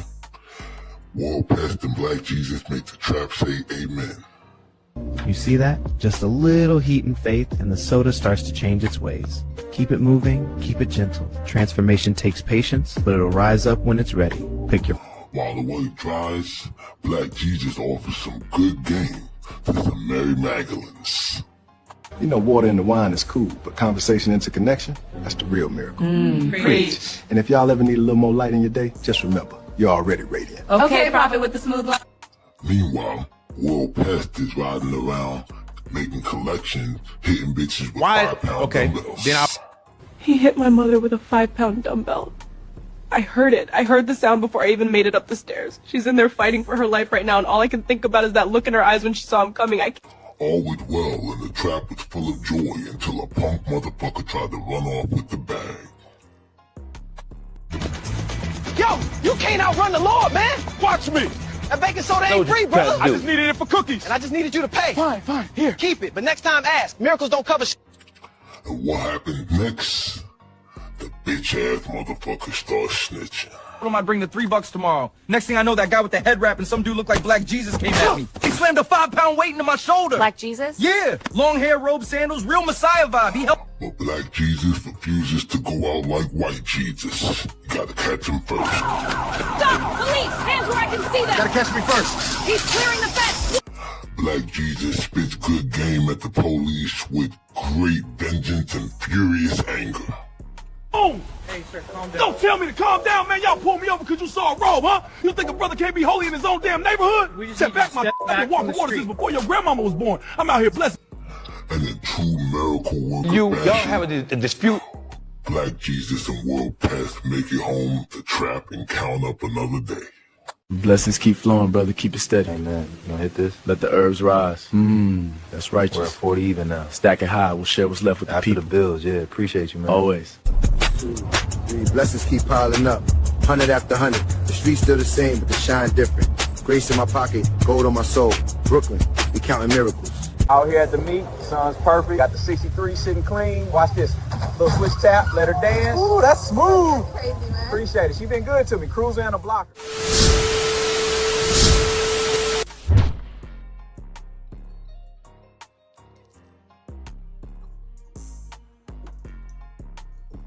Yeah.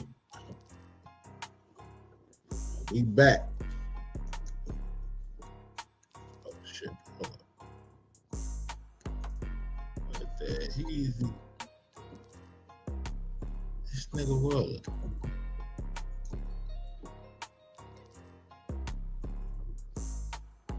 Hold up. Gotta find this nigga World Pass. What the fuck?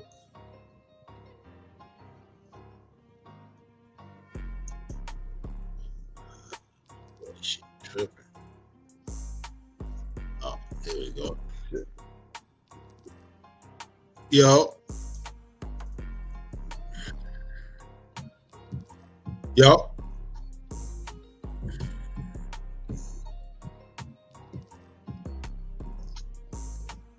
Yo. My boy, shit, trip.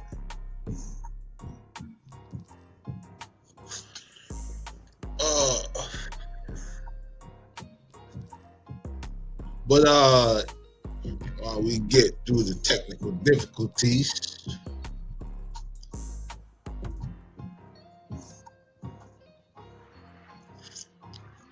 yeah, there we go. There we go.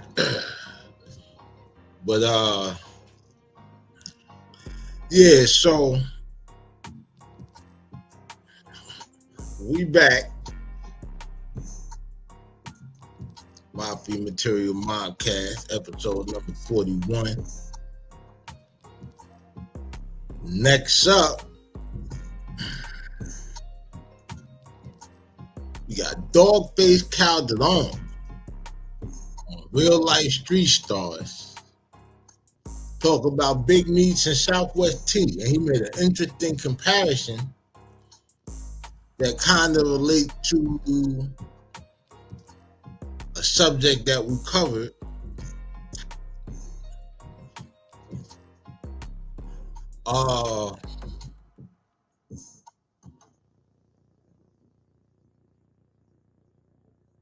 Play this clip right now. Okay. Then I blame y'all for not holding him as high as we never hear nothing about T. I don't know. I'm saying just in the general public, when y'all speak about BMF, we never hear about T. Just to be honest. Everybody know why? Because listen, you watch Scarface, right? Yeah. Right. Yeah. We know Sosa, we know Lopez, we know Tony, and we know Manny. What was the other guy named who's a right-hand man with the black curly hair, shoulder length? Yeah, what was his name? Yeah, I can't remember. Angel.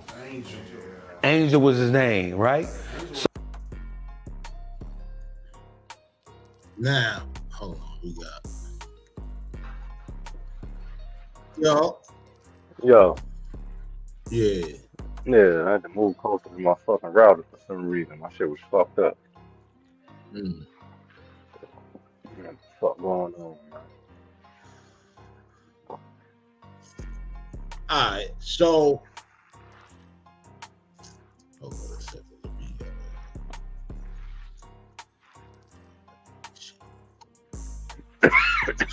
So anyway, we got this clip, Dawgface. Now, they were talking about Southwest T and how he was saying how Southwest T was more of a real nigga than Big Meech and all this other shit, and you know how Southwest T kept it more solid and all of this other shit. So now the question is, that they asked is why don't they hear as much about T as they hear about Meech? You know what I'm saying? And so this is his excuse. He makes a Scarface comparison. So this is a Scarface comparison. Why? Okay, then I blame y'all for not holding him as high as we never hear nothing about T. I don't know. I'm saying just in the general public, when y'all speak about BMF, we never hear about T. Just to you be don't hear honest. about it, you know why? Because listen, you watch Scarface, right? Yeah. We know Sosa, we know Lopez, we know Tony, and we know Manny. What was the other guy named who's a right-hand man with the black curly hair, shoulder length? Yeah, what was his name? Yeah, I can't remember. Angel. Angel was his name, right? So he was that. It wasn't Manlow. It was him. He was right. Don't forget how did he die? Because Manlow out in the car talking to some that. Now, hold on a second. Now here's the crazy shit. He's comparing Southwest T to Angel. Angel is the nigga who got his head cut with the chainsaw and all that bullshit. Mm-hmm. Right? And when we were covering the thing about old Mario from the Tiger King documentary that said he's the real Tony Montana, we found that that shit was based on a real incident, except the nigga who was the real Tony Montana was the one that was doing the slicing and dicing. He was out here on the Leatherface shit. Yeah. Now, then, yeah. So then he say T was Angel and Southwest T was Angel and Meech was Manolo,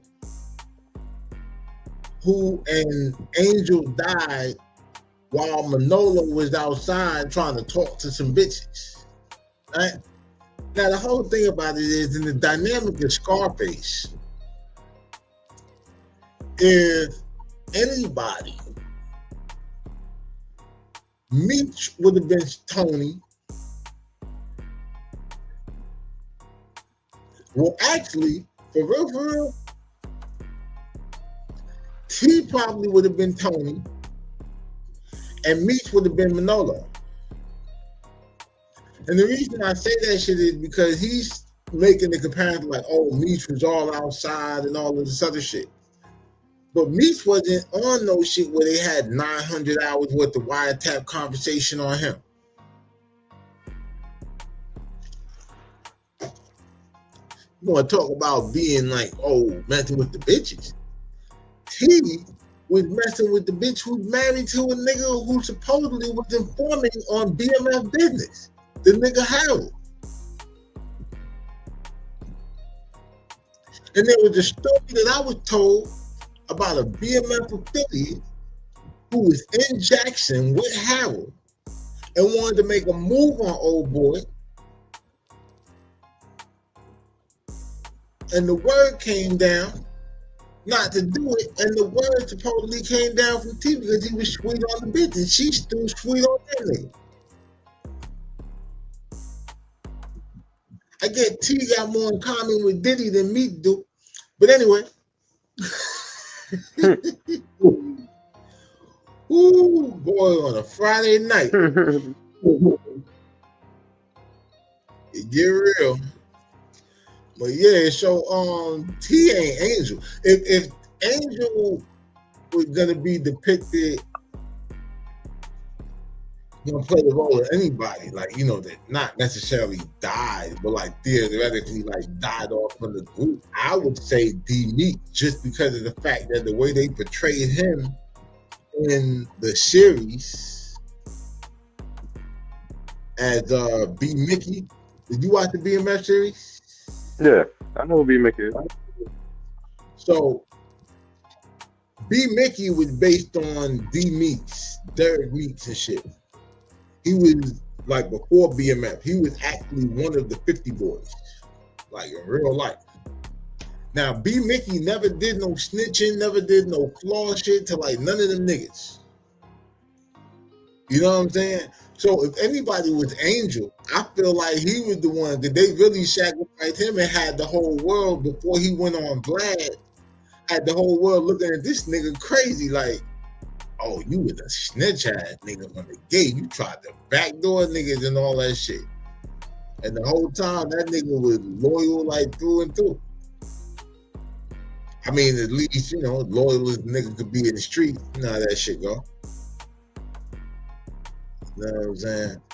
But let's see how he finished this shit off. That is Big Meech. Outside, talk. Big Meech is Manilow on Scarface. Outside, not paying attention. Hey, yo, why getting chainsawed? Hey. That's him. It's as simple as that. Yeah. So Dawgface, I'm gonna have to disagree. I'll agree that Big Meech is Manilow, Manny, but on a real, the only T really the one that like kind of brought that shit down. Now Meech,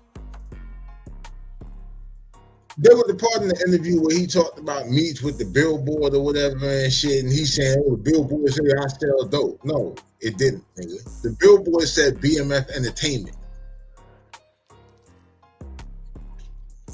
Now, yeah, it was funded by dope money. He was selling dope. But it wasn't like that was what the billboard said. You understand what I'm saying? Right.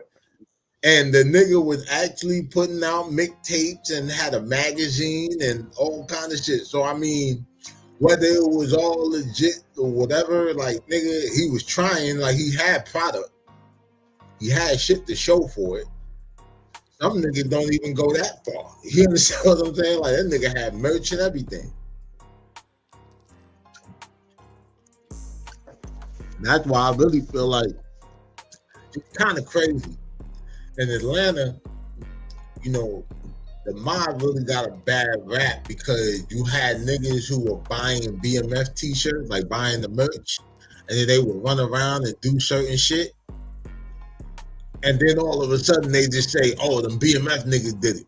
You know what I'm saying? Like, and, you know, like that shit kind of, you know, where you get some of the little fucked up stories and shit that, you know, really don't add up because you're thinking to yourself, like, these niggas is getting, you know, millions of dollars, you know what I mean? Like, even the low-level niggas, millions of dollars, hundreds of thousands. Like, why would they be doing, you know what I'm saying? Like, why would they be robbing a nigga for that? Or, you know what I mean, doing that. You know what I'm saying? But, you know, that's the thing with that. Dawgface ended up he got on his Cliff Post shit. Yeah, he wanted to talk about aggressive black women. All right. Now, you know when we be talking about that broken clock theory? Like, you know, bite at least twice a day. Check this out. I know what you're trying to do. You hear me? I feel like the pussy rate might have went up, bro. I see them girls in the comments, nigga. Listen. So listen. So let me, if I may, let me answer the question this way. Right. So black women in today's society, in this world, in the ghetto, in the hood, right? Black women are the new men. They're the ones with the most. Now, I told y'all we're gonna leave these niggas in 2025 or whatever with all this shit that, you know, we can give a fuck about. But it's still 2025. It's Friday. Henny's poured. Ain't that how Cliff Post start every room?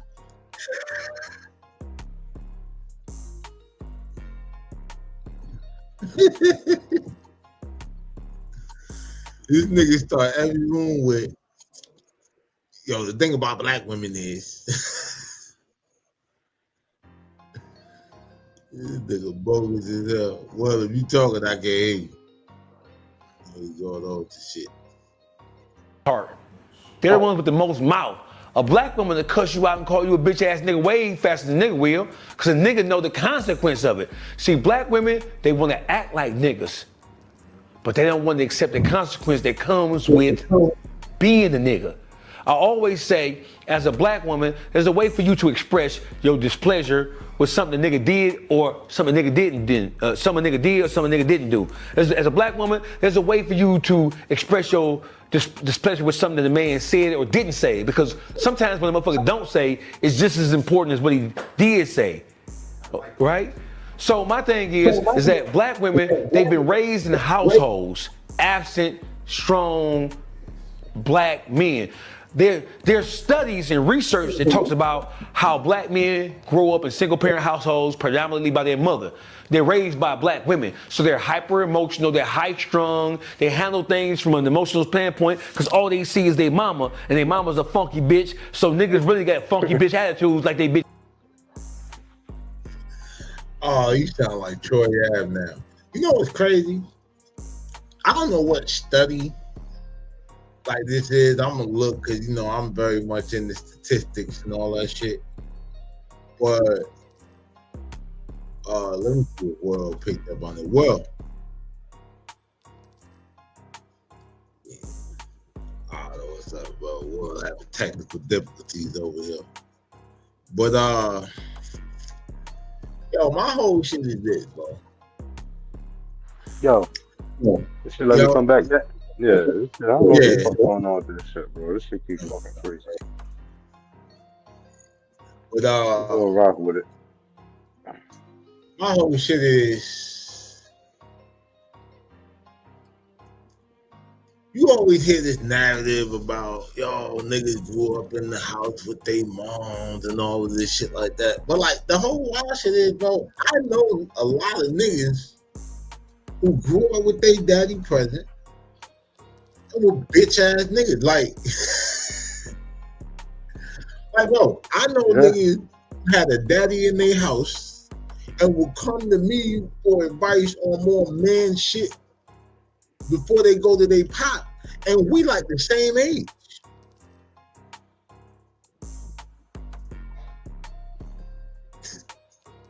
So I just be like, my nigga like, shit. And then I like, man, listen, I seen my mom on too many. But, you know, yeah, I mean, but I get it though, cause niggas have to justify or spin a narrative and shit like that to justify their position, because more than likely, here's the thing. A lot of that emotional shit, or they'll say like a nigga is emotional, is because the nigga probably did some shit and felt like the nigga who fucked them up over what they did was being emotional and overreacting. You feel like you shouldn't have got your ass whooped like that. Nigga, you emotional. Like, no, he's not. He's just violent. You're emotional about getting your ass whooped. That's what the emotion lies. That is where the emotional discrepancy comes in at. You understand what I'm saying? So yeah, don't blame that. That shit ain't on the single mama niggas and shit. Nah, it's just like this. Why? All the shit that your daddy gonna tell you about being a decent man in the city of demons. That nigga ain't teach you how to fight no demons. That nigga ain't teach you how to fight no demons. Shit, that nigga might be the demon. Shit, if he anything like Charles Cosby daddy, yeah, he might be the demon.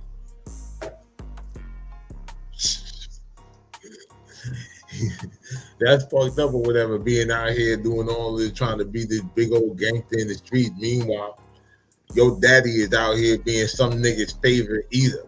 That's fucking wild, bro. Like, Damn.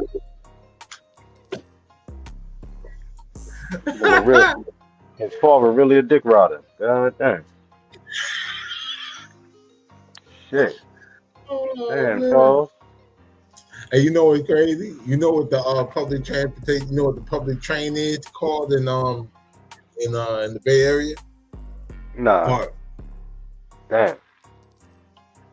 He's riding BART. Literally, Wow. probably a nigga named BART. You rode that nigga from Brookfield to Haywood, nigga. Fucking Frisco. Yo, I was so mad one time I went to San Francisco. No bullshit. And so I get off the plane and I got to take the Greyhound and the Merced, like I probably mentioned before. So before I get on the bus or whatever and shit, I stop by Subway, like I'm gonna give me a little sandwich and shit. I go in there. Now y'all know, anybody who knows like San Francisco is known for the zest, certain parts. Shout out to Hunters Point, Eddie Block, you know what I'm saying, all the hoods out there and shit. But y'all know, it's certain parts is zesty as fuck, you know what I mean? So, I walk in there, this nigga walk from the back, fairy dust might as well have been all around this nigga. You know what I'm saying? This is where I lost my appetite. This zesty nigga gonna walk up talking about and leans inside. He got his hand on his hip and shit talking about you want a 6-inch or a foot long. I got the fuck up out of there. Whoa. I got the fuck up out of it. I'll eat when I get home, nigga. I said, like, oh shit. Cause ain't no way I am not doing this. I'm not doing this shit. The last thing I'm gonna tell that nigga is what kind of meat and all that. Yeah, I didn't want to do it. I just like fuck it, bro. I just walked out. Like, you know what I'm saying? I probably got something out the vending machine or whatever and just kept it pushing. It's like, I got that. I was not about to do that shit with that nigga, man. Hell no. So this is another clip or whatever. It's shit, same subject. Y'all have a dispute or debate about something. She'll walk up to you right now. How difficult, even in this city, is for you go to a club and something happen and the woman call you a bitch ass nigga? They'll call you a bitch ass nigga quick. Now listen, when a man calls another man a bitch ass nigga, them fighting words, right? And so when you in a club, the nigga can be what they want to. When you hear that bitch word come out, so listen, women will walk up to you and stand directly in front of your face, violate your 3 feet of human space, and call you a bitch ass, hoe ass nigga. And they'll say it with all the venom and all the intentions that a man would tell another man. When you call a man a bitch face to face, that's war. And that normally is. Okay, now you're acting like you're being raised by your mom. War is kind of strong, my nigga. Like, fighting words, I definitely give you. You understand what I'm saying? And then, like, at this point, it's 2025. Like, if you a real nigga, you just understand, like, it's just the dialect of the nigga cursing you out. Now, I'm gonna tell you like this. Here's the whole thing about it. There's variation, though. A nigga like Cliff Poe can't call me a bitch ass nigga because you don't have any proof. Based on what I know about myself, you're not really gonna find any. I'm guaranteed. Even the niggas who hate me, they're not gonna tell you that. They just tell you like, I don't like that nigga. That nigga be trying to do crazy shit. You know what I'm saying? Whatever. but he's not gonna call me a bitch. Nigga call me ugly and all kind of crazy shit or whatever. Like, you know what I'm saying? But he's not gonna call me no bitch ass nigga. Now, the whole thing about it is, yeah,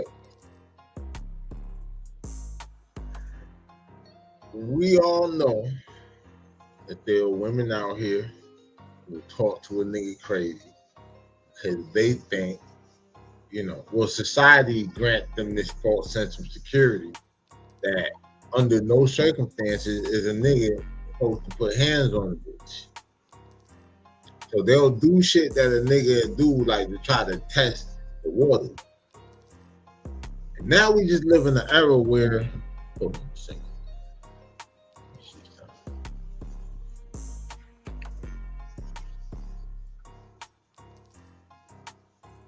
Oh, okay.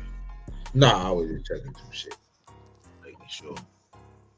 We getting little notifications, but yeah. So you know, like they try to say, because even I never forget. My mom told me one time, like I got into it with this girl on the bus, and she say, like the bitch hit me. And like my brother, like when we get home and shit, like, you know, he kind of told, you know, my mom, you know, what happened. And so my mom asked me like what I did. I said nothing, like, cause you know, she was a girl. You're not supposed to hit a girl. Look at my mom punched the shit out of me. She said, I'm a girl too. That shit hurt like a motherfucker, didn't it? And this is when she told me some real shit. She said she knew that you was a boy or a man when she hit you. She just thought that because she's a girl that you weren't gonna hit her back. Cause she still knows, like, you know, you raised like decent and shit. Like somebody's actually, you know what I mean, like teaching you some shit. Whatever, right? So she said, but that bitch knew that your ass was a big old 6 foot something. She was like when she stepped to you. So I ain't even wait till next time and shit like that. And I think, you know, by this time my mother knew that shit. Like I ain't gonna wait until tomorrow. Now I'm just gonna go and do what the fuck I was supposed to do. You remember Lil Z and the shit he got? Yeah. Remember when he was walking to, I did not kill that motherfucker. And then he would walk back and like, that's how I be on shit. Like I would just be on shit like, yo, I should have fucked that nigga up. And I will do a whole about Facebook and go back to where the fuck I came from.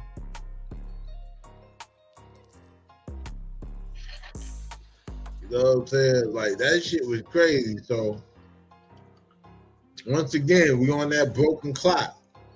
He was right the first time. He's right again. That normally is followed up by some type of aggressive behavior, right? Right? So when a woman walk up to a nigga and like call you a bitch ass nigga, you're putting yourself in the space that men normally occupy when they deal with men. So if you walk up to a nigga and call a nigga bitch ass nigga, he ain't looking at you like you know bitch. He looking at you like you a nigga because the words coming out your mouth, the words have meaning. They have spiritual and sonic meaning to them. So all he hears is, don't forget, you're asking, well, why he ain't got no right to hit the bitch? But listen, y'all already said that most men is some emotional, feminine ass niggas because they was raised by bitches. So you expect an emotional bitch ass nigga, according to a sassy, messy ass nigga, a Ray J ass nigga, you expect him to be a man and walk away when you talking crazy to him. He's incapable of doing that because you already provided the answer. Yo, he said a Ray J ass. I heard that nigga.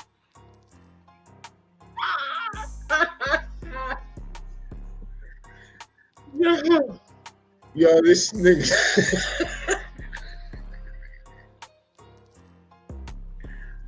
Oh shit. That nigga. But nah, real shit. I got. How you gonna get mad if you already said we sassy and we hoe ass niggas? So when he smacked your bitch ass to the concrete, bitch, that's exactly what you expect because that's what his mama would have did, bitch. And he just like his mama.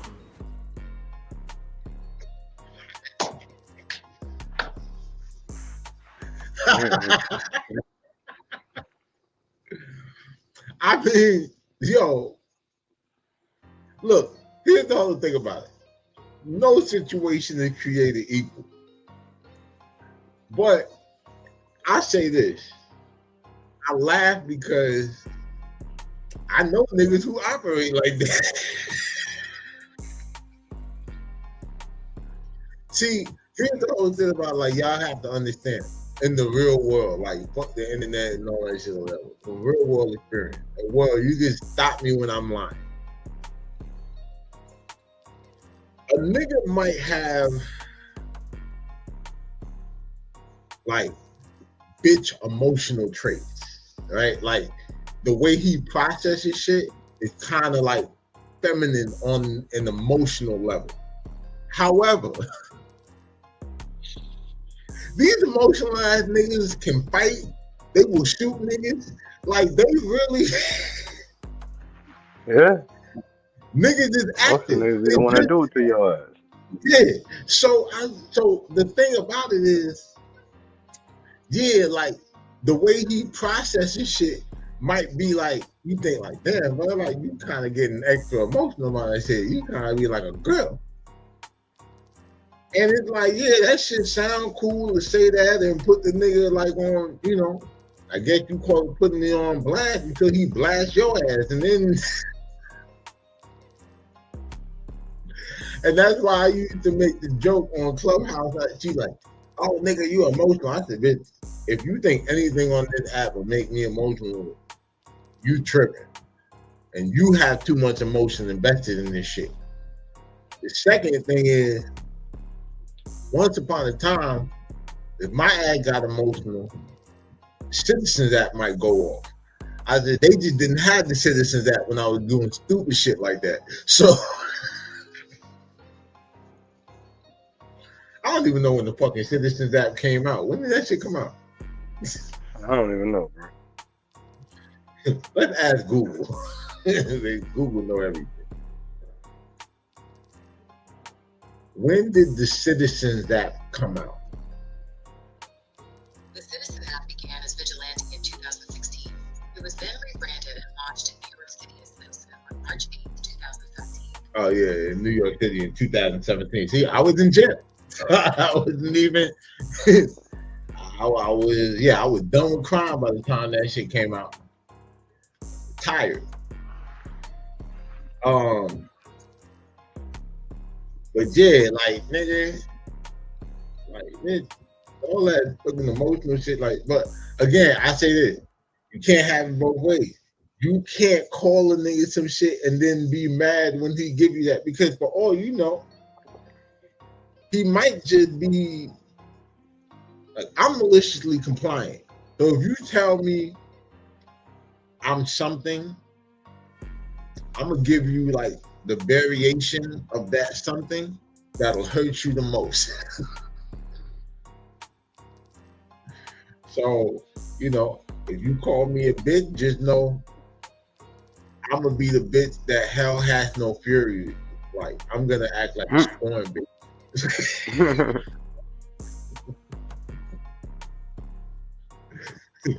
I'm not gonna bust the windows out your car. I might bust the teeth out your head, nigga. Damn.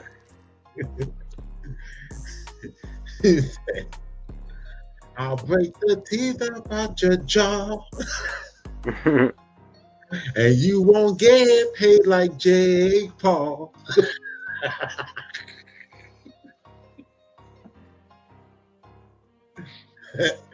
You gonna get the wires Medicaid paid for, nigga. Like that shit gonna be highly uncomfortable. Oh man. Yeah, you gonna need that real liquid. You ain't gonna be able to eat Campbell soup with them wires. You know, shit be in Campbell's, nigga.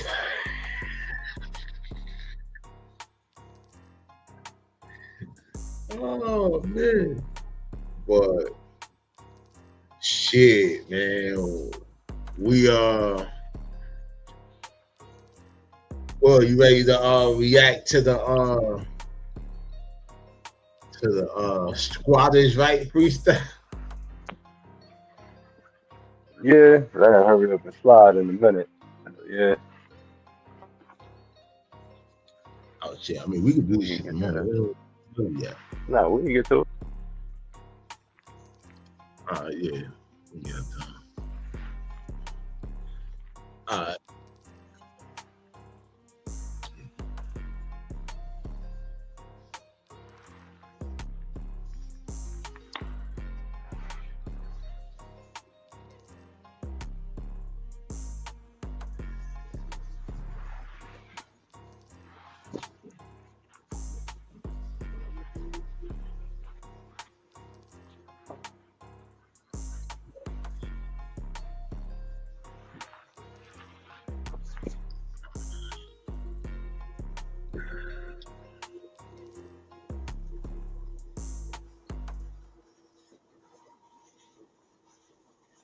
So next up, we're gonna react to Jim Jones. You know, Let's Rap About It podcast. They dropped the Squatters Rights freestyle. Right? We're gonna get into this shit. Shout out to Let's Rap About It. Yeah.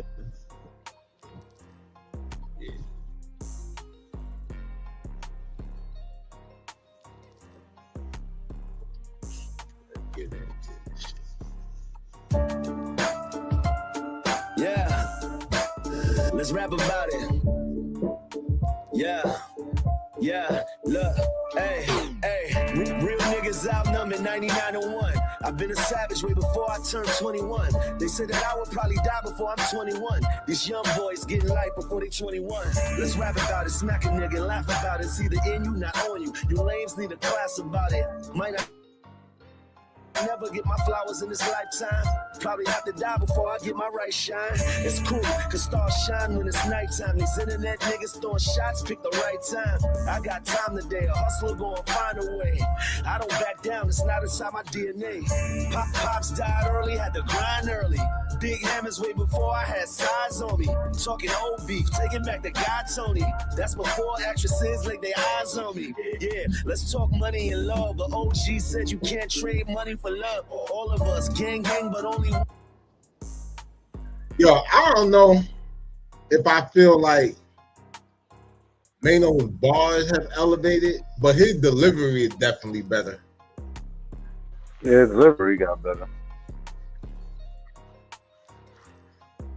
Like, I don't know if I see like, you know what I'm saying? Like, cause before that shit was just a little too choppy for me. Like, he actually be flowing on shit that to the point where it's like he got a good delivery and he'll just say some real shit, but it's not like anything where I say, I don't know, like he definitely maybe like improved bar for bar, like on a Jim Jones level to me. You know what I mean? Like in that sense. But he working on. That's why they put him first. You know how this shit go. One of us blood in one crib. Don't trip, they ain't fucking with us. Hey, it's easy to see when you look at me. Another reason why you should be shook of me. I'm on that shit again. We get lit again. Ain't no age for being fly to your citizen. Yeah, hey, rap about it. Ain't no age for being fly to your citizen. Let's rap about it. KLP. I whip your head, boy. Capo. Now this is what I thought was fly. Like they all picked a different G Unit beat. Yeah. I already knew what that was. You know what I'm saying? Like that was just. Yeah, I just thought that shit was dope and just creative and shit. Cause they really did that shit like just chilling in the studio and made a whole video, like just made all the little behind the scenes shit. The B-roll. Shit, content is king, y'all. I'm ducking, smoking, I ain't got a neck. These niggas all in their feelings, they must have got upset. I played ball till I got fouled too hard and went and got a tech. I've been around real killers, nigga. You are not a threat. Sucker. It's money in the bank, you should have stopped the bet. Stop it up. Been left the game, but I still got connects. My young boys carry guns that can stop a jet. I flew birds through the coop, but I still got the set. Fuck about the ass, we will whip your head. Niggas saying fuck the streets like them shits is dead. I got niggas. Yeah, we love the streets. Fuck the sidewalk, nigga. Nigga said, fuck the belt, the ass will whip your head. I like that. But see what I'm saying, though? Jimmy be fucking, Jimmy improved, man. Nigga can't sleep on that shit. Niggas in the streets that's moving bricks for bread. I got homies getting snatched and they just hit the feds. Shit. I'm from New York where that money talk. Eastside. Niggas post bail and they don't come to court, nigga. My YNs is doing quarter zips. That's nothing but a 7. When I was young, I was doing quarter bricks. Before the gram, we was taking rich porter flicks. Pineapples on the head, 3 1/4 whips. Yeah. Duke had the beam and I had the orange. Y'all go look up that Rich Porter. Just look up pictures of Rich Porter and shit like that. Y'all gonna see the pineapple on the head. Look close. A lot of y'all probably know what the fuck that was. Y'all probably thought he just had his hands in there with his fucking pineapple on his head. That's hard. I never heard nobody put that shit in the rhyme. That ass. CLD from Bronx, he's my side dish, so I had to match. I'm squatting in the building, I'm squatting on some millions. These niggas watching my moves, I got them in their shit. Tell me what you want, nigga. Tell me. Tell me what you need. Tell me what it is. Tell me what you, nigga. Tell me what it be. Shit.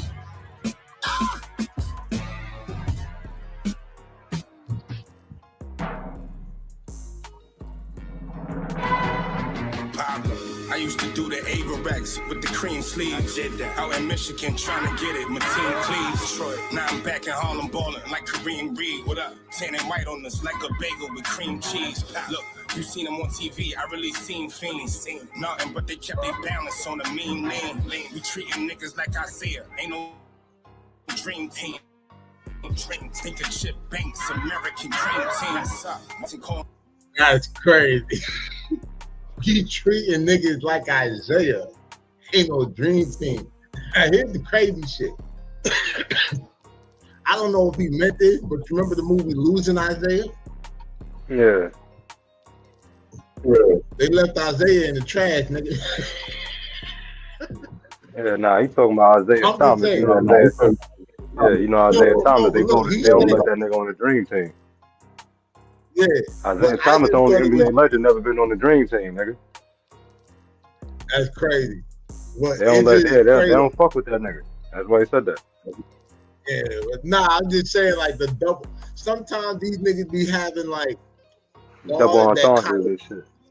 That they don't even realize like, oh shit, that shit kind of connect them too. But yeah. When the mama did the string beans, just for my niggas in Clinton Green or Sing Sing. I seen a different kind of magic than Kareem seen. Powder turn into a rock without a green screen. Thinking about they self, don't know about what a team mean at all. Just trying to get away from 12 like a preteen. Cough syrup got him addicted. He need. I heard BG came home. I put on bling bling. Cameras. Niggas say trying to get away from 12 like a preteen.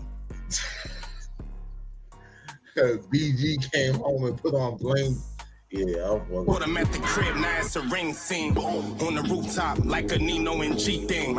Expensive dinner type bitches, knowing they eat wings. 600 Benzes and Beamers, that was a street dream. Free sling, lately I'm sipping, I got it different. Put you on the wall, no street team. Always a FTD thing. Look, I really been in King Park with Crazy O, Shady Low, Nipsey on repeat, and my Mercedes low. Let's rap about it. All I knew was trap about it. F.O., we smack it out, I'm no limit, I'm actually about it. Know the vibe. I'm actually bow. Whoa. Okay, this the viral moment. This the one everybody, this the clip everybody been seeing around the world. I didn't even know they had a whole video. I just kept seeing Fab shit everywhere. And you know when they put you last, the funeral. Oh. Whoa. Look. I'm a top shotter who drop dollars and pop collars. If you ain't talking about top dollar, do not holler. Niggas can't move us, but nah, we not squatters. They mad cause we fly and niggas cannot swat us. Get it to the head from bottom to top sprotter. Them window shoppers ain't really gon' cop nada. My dog told me give him the word and shots follow. I'll let him off the leash like Nino's Rockwaller. You know I got power, your shorty got hot shower. Catch her trying to leave like Tasha shot Lala. The bitch. Yo. You know I got power trying to catch. Yo, my nigga, this is the shit that we were talking about. Like if this shit go to rap, and we know Jermaine watching. Did you take all advice and shit? Hey man, just get a shout out, man. We said that shit. Not Mala and nigga, you not Allah. Y'all both meet the creator. His first name not Tyler. The blick like a magic stick. Yo, top walla. Roof going, Dre Snoop in a drop collar. Screaming, let me ride.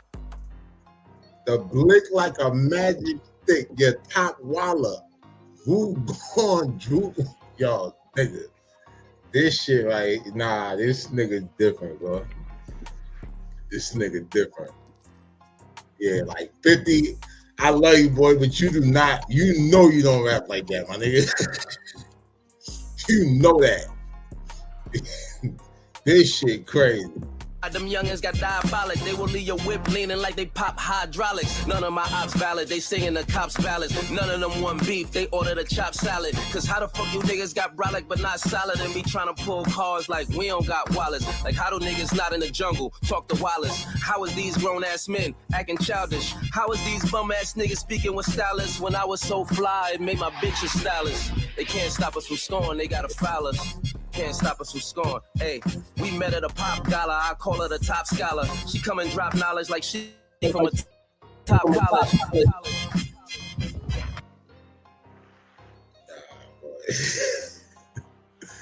Oh man. So, yo. Well, what's the verdict, nigga? Fab came through and killed it. That's why he was the last one. He's the one everybody's waiting for to get down.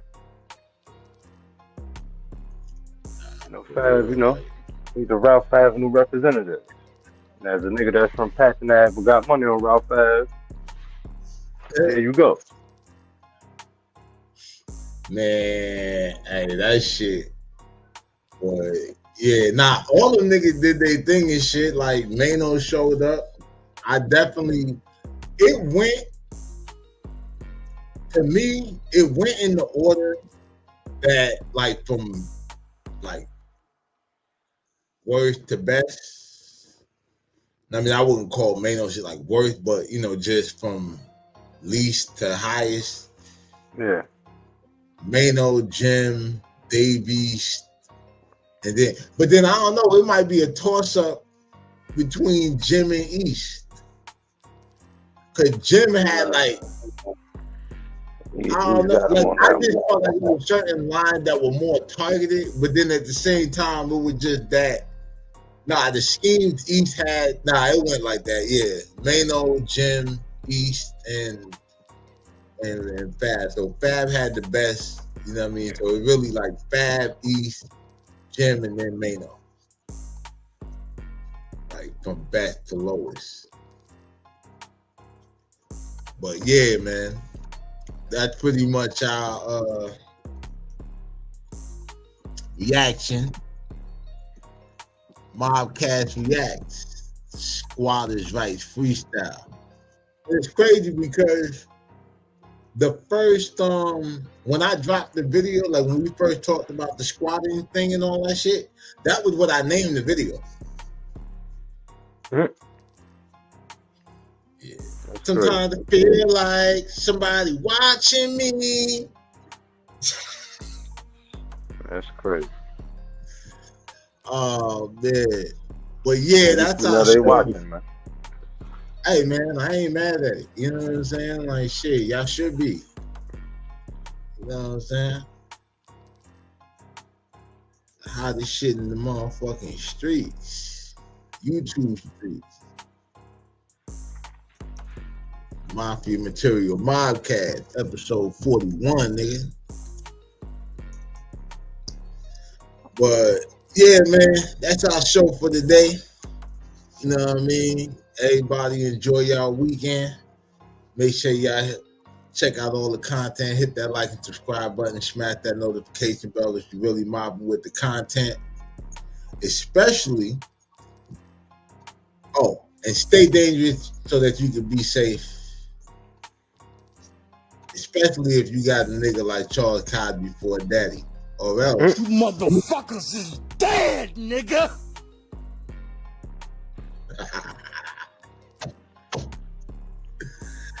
It's your boy Daylight, man. My bro host World Pest. We out of here. Y'all have a great weekend, man.